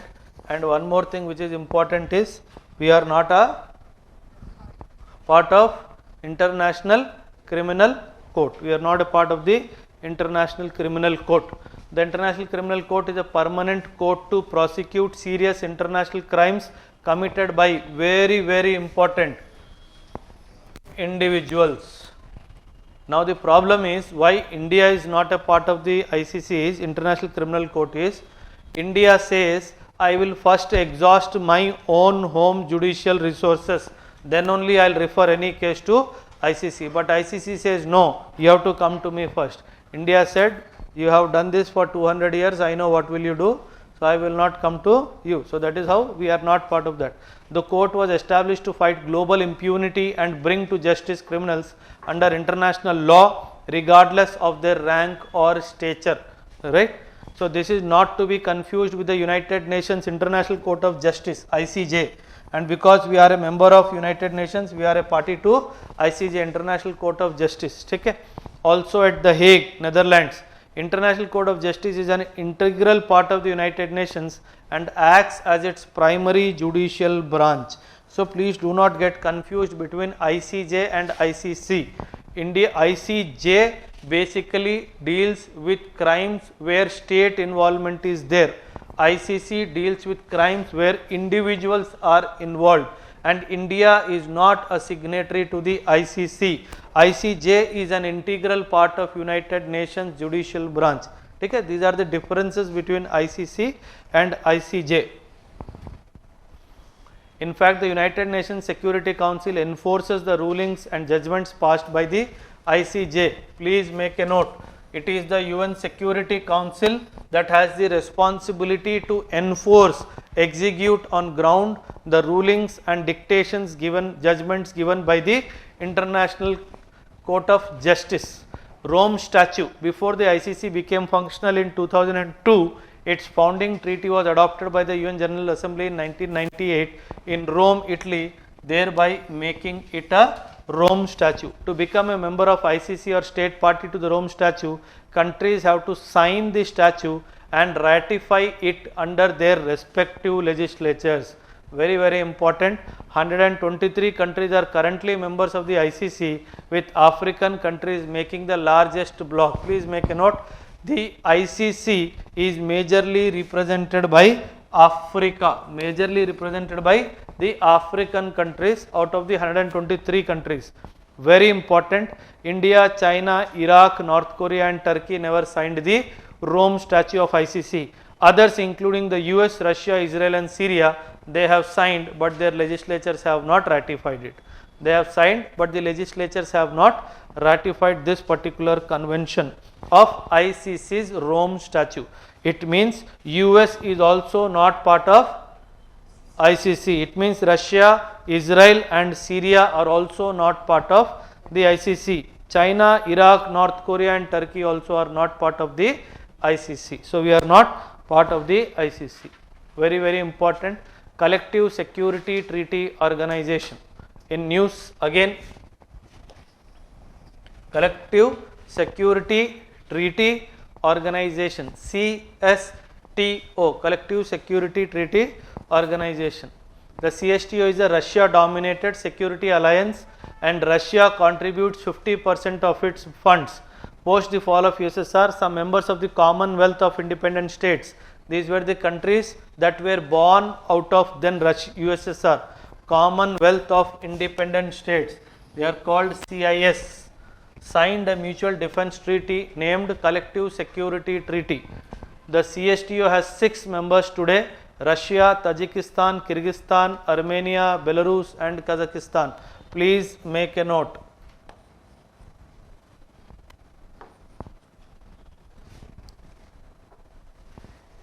It was meant as a replacement for the Warsaw Pact. The treaty came into force in 1994 and in 2002 the CSTO came into existence with 6 members today: Russia, Tajikistan, Kyrgyzstan, Armenia, Belarus and Kazakhstan.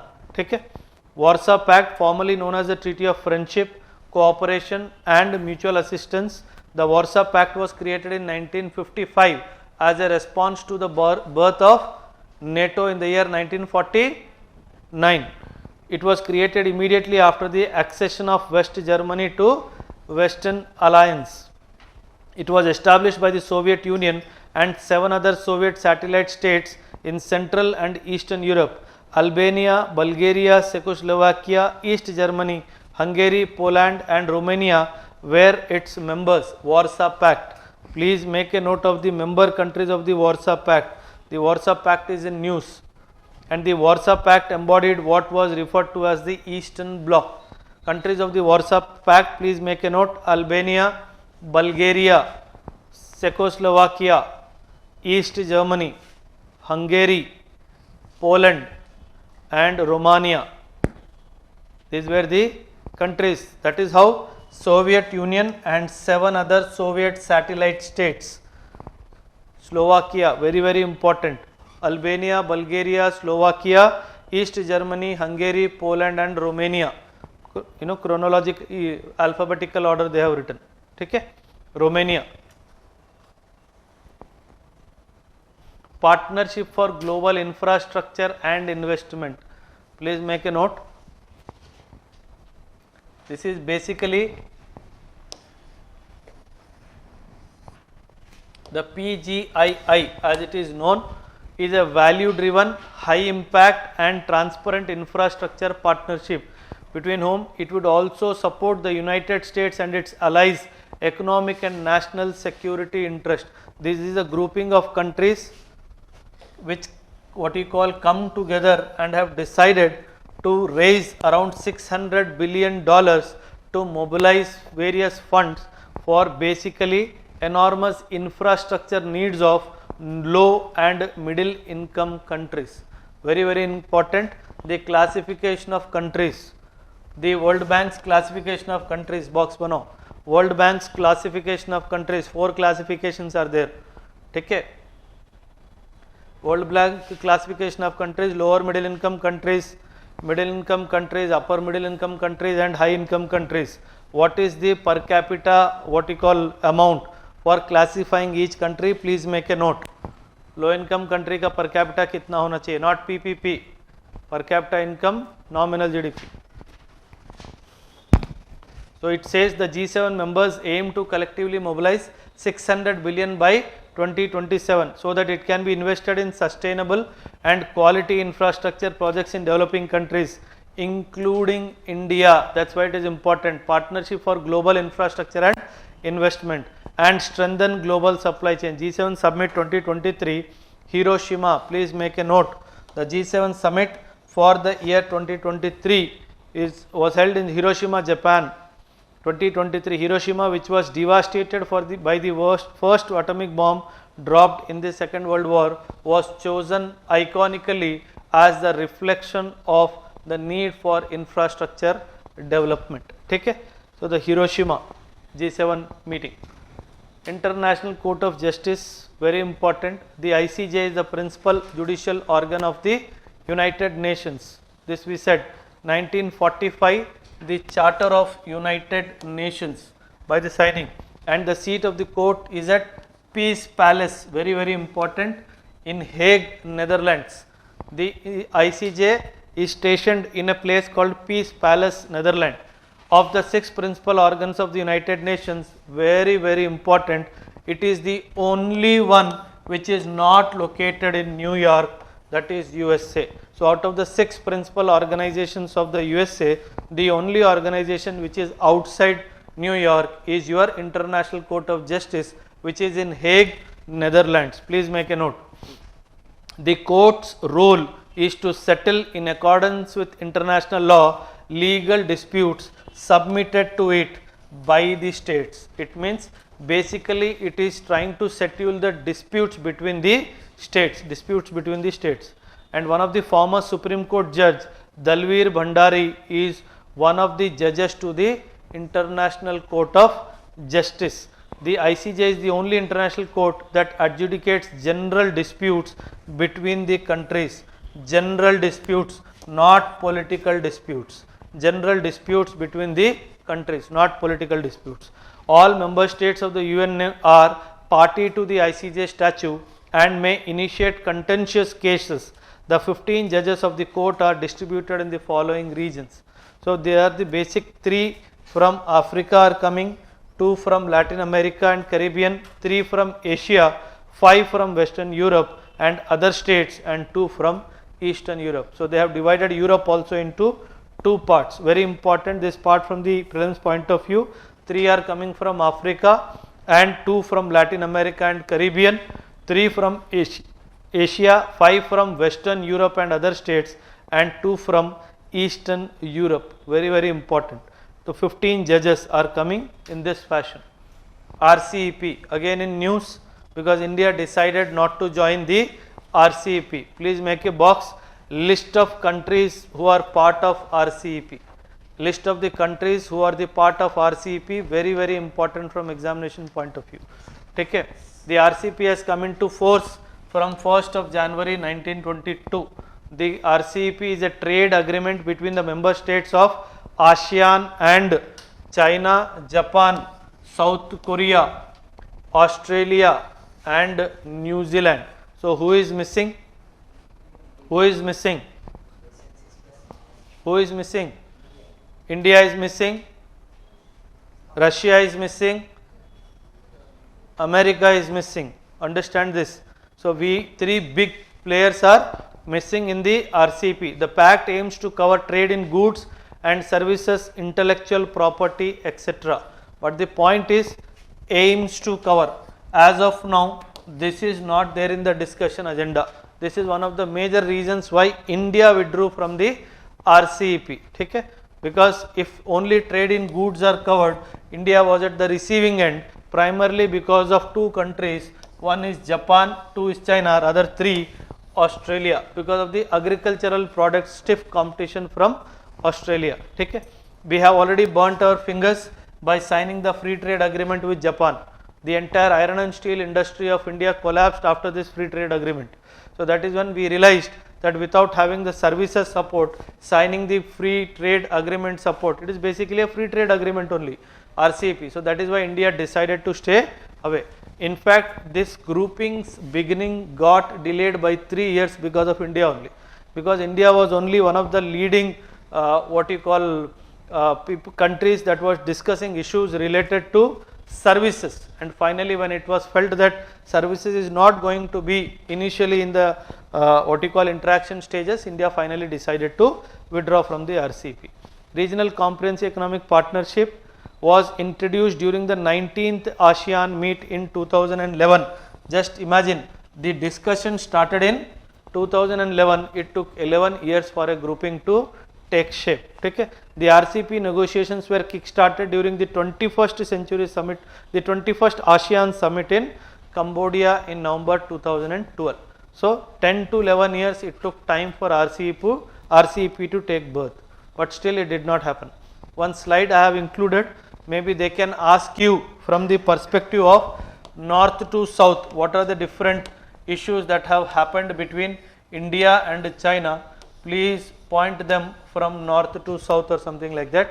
So you should be able to make a note. So please write it down in boxes. If you can draw it, nothing like it, because these are the various flash points between India and China since 2020. The flash points between India and China since 2020. This is the famous Karakoram Pass. The famous Karakoram Pass. The Daulat Beg Oldie Road, this is where the DBO is known to be having the world's highest airstrip. World's highest airstrip is in the Daulat Beg Oldie Road, and this is what China is most pissed off because of the DBO, Daulat Beg Oldie Road.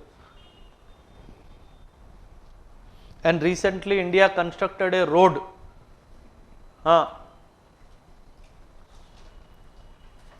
Shyok, Darbuk and DBO road connecting. So that is where China is again worried, because this is a very important road from perspective of military this thing for India. So the Dipsang plain is on the top, then comes the Galwan Valley, then you have the hot springs, then you have the north bank of Pangangso, then you have the south bank of the Pangangso Lake. So this is how at various places we have had a battle with China. This is your Pangangso. This entire lake is your Pangangso Lake. Long, very long lake, Pangangso Lake. Very beautiful and very long.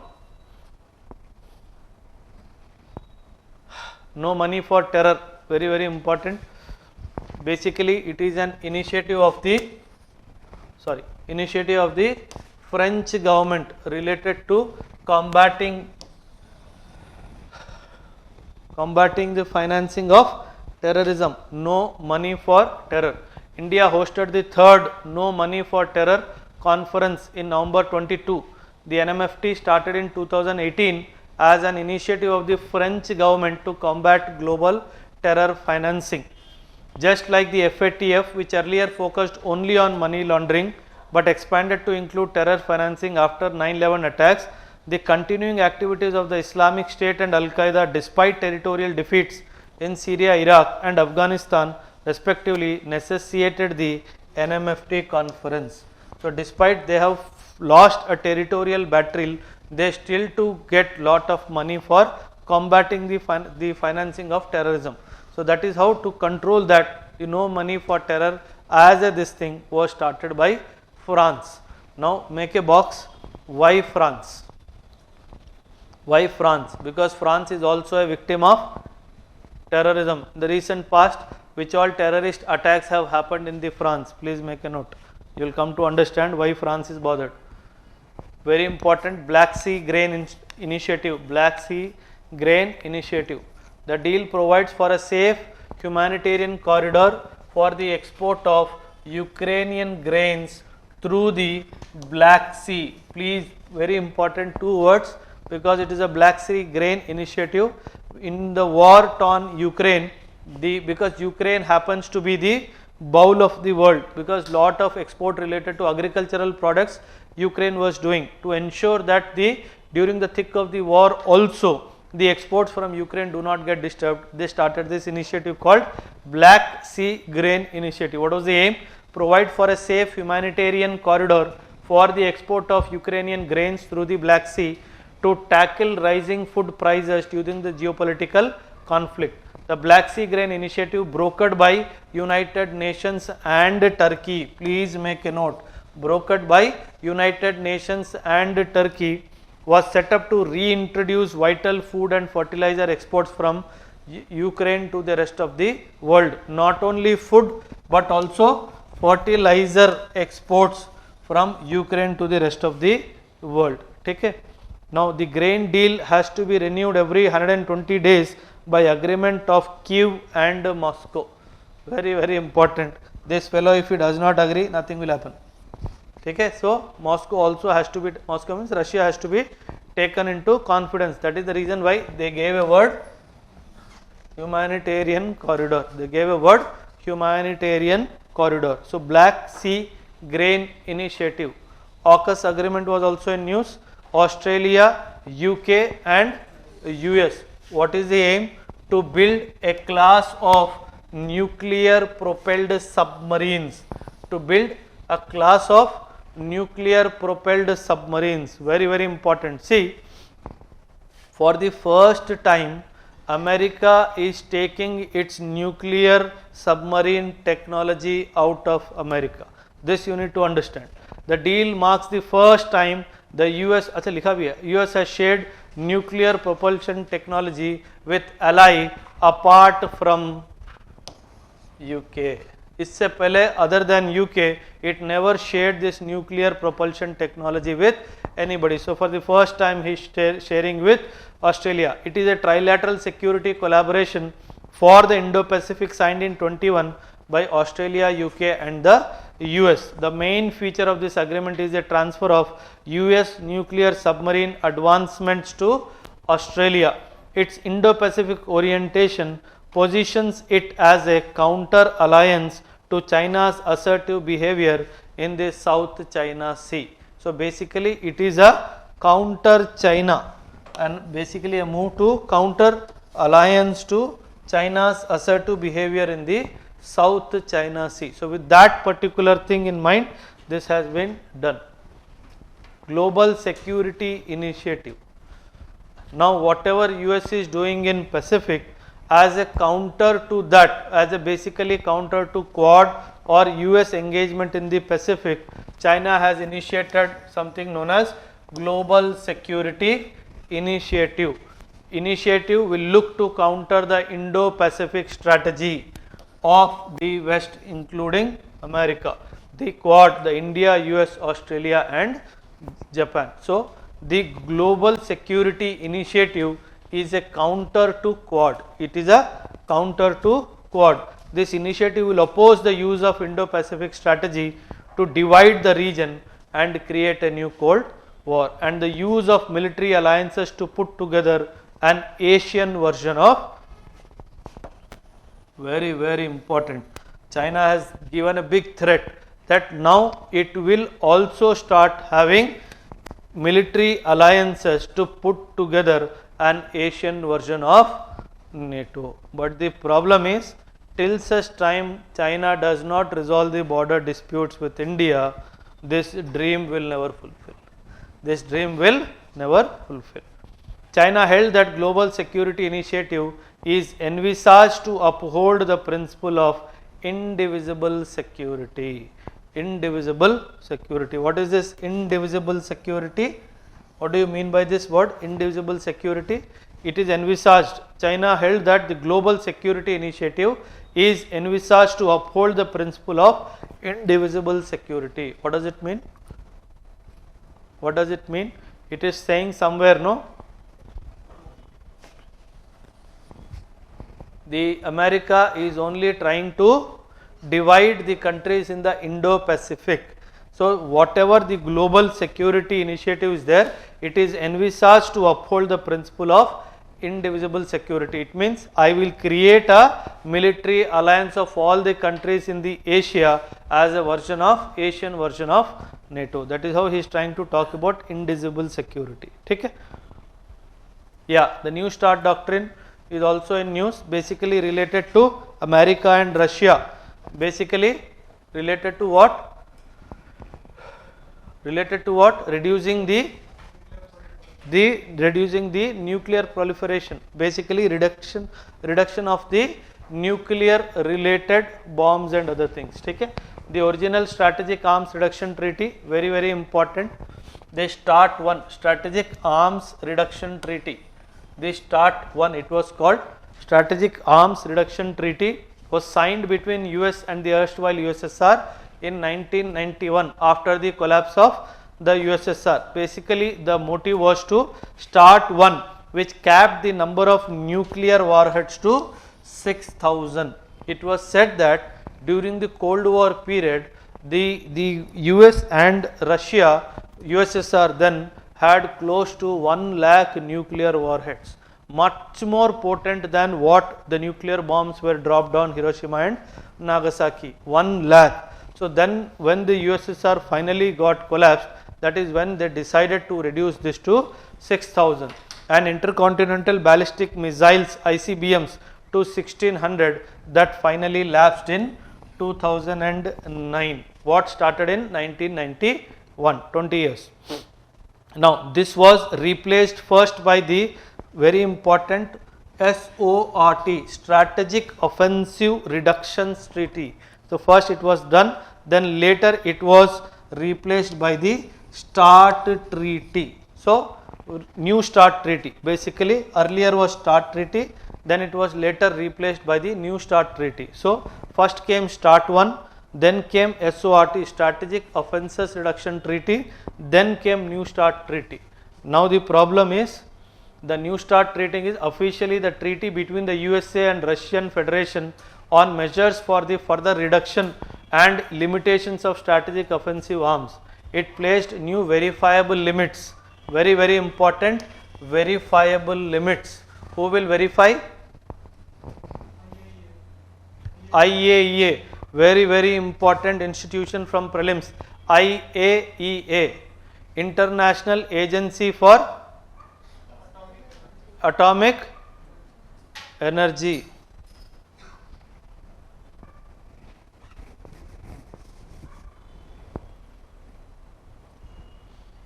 very IAEA is very important. एक काम करो, एक box बनाओ, box बना के international organizations that were awarded Nobel Peace Prizes. Which all organizations that were awarded Nobel Peace Prizes? IAEA was also awarded a Nobel Peace Prize. ILO was also awarded a Nobel Peace Prize. Red Cross was also awarded. Make a list. HRC was also there. One more organization is there. Make a box. Which all international organizations were awarded the Nobel Peace Prize in the past? Okay. The US and Russian Federation subsequently agreed to extend the treaty through February 2026. But what has happened is, recently Russia says, I am out of New START also. The moment you say he is out of New START, it means that he now wants to increase the nuclear weapons. Simple logic. So START 1, SORT, New START, now New START has also gone. So that is how the problem is, that now people will have more and more weapons. Partners in the Blue Pacific, PBP, partners in the Blue Pacific is a 5-nation, US and its allies Australia, New Zealand, Japan and United Kingdom. We are not there. Partners in the Blue Pacific. UK का क्या role है रे Pacific में?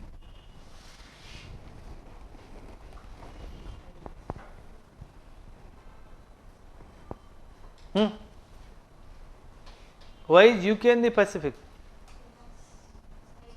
There are certain islands which UK still holds in Pacific. Please make a box. UK islands in the Pacific. US is involved in Pacific because of the military bases that it has in the Pacific. That is how it is involved in Pacific.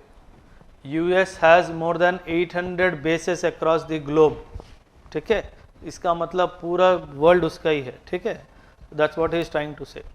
It speaks of enhancing prosperity, resilience and security in the Pacific through closer cooperation. It means that through the PBP, these countries together and individually will direct more resources towards the Pacific Island countries to counter the China's aggressive outreach in the Pacific. So not only Quad, not only AUKUS, the PBP is also basically intended for this purpose only. The initiative members will elevate Pacific regionalism and forge stronger ties with the Pacific Islands Forum. Please Google Pacific Islands Forum also. Pacific Islands Forum. They talk about certain Pacific countries and their growth for all. Pacific Islands Forum. I think with this we have come to the end. Please open the PDF that I have sent you.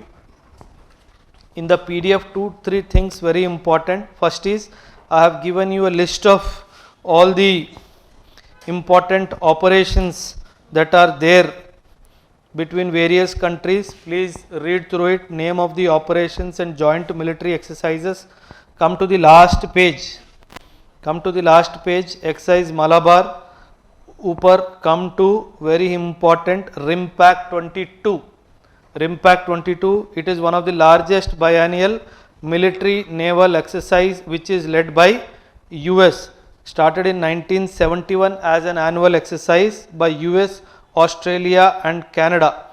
But from 1974, maritime exercises became a biennial event. The theme of RIMPAC 2022 is capable, adaptive and partners.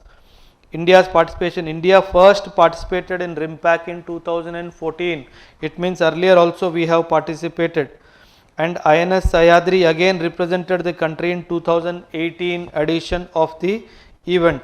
In between 16, INS Satpura joined.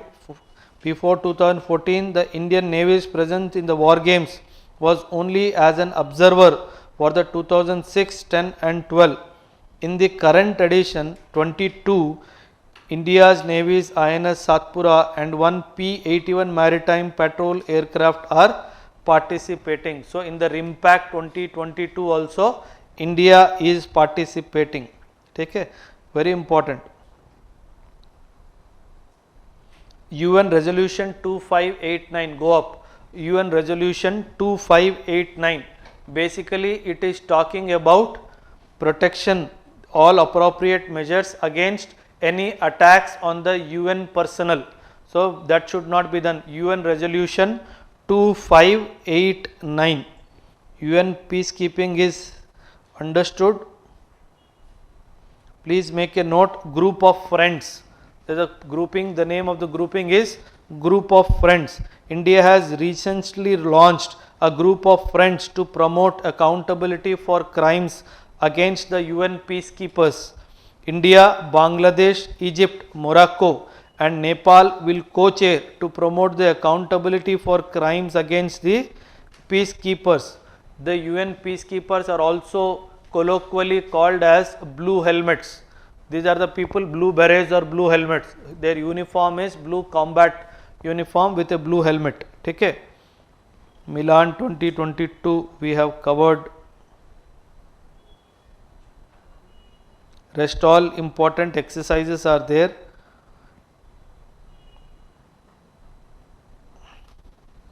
थोड़ा detail में है इसमें, you can go through them. And operations also we have given, which all date, which all year operations. Very important, Five Eyes Alliance. Come to page number 44. Five Eyes Alliance come. It is an intelligence alliance comprising Australia, Canada, New Zealand, UK and United States. They are parties to the multilateral UK-US agreement, a treaty for joint cooperation in the signals intelligence. The origin of the Five Eyes can be traced to informal secret meetings during the World War II between British and the American codebreakers. It was started before the US formally entered the war, followed by the Allies' 1941 Atlantic Charter that established their vision post-World War. Just see the basic countries who are part of the Five Eyes. Just above that, come to point number 70, Raisina Dialogue. The annual Raisina Dialogue in Delhi, held this year by National Security Advisor Ajit Doval, will host intelligence agency chiefs of several countries. The conference is modelled on the lines of annual Munich Security Conference and Singapore's Shangri-La Dialogue. Please Google about Shangri-La Dialogue and also Munich Security Conference. Very, very important from examination point of view. And this was held in the sidelines of the Five Eyes Alliance. Munich Security Conference, it is there on top. If you go, you will find it. Certain other small informations are there. Please read through them. Okay. With this, we come to the end of our IR topics also.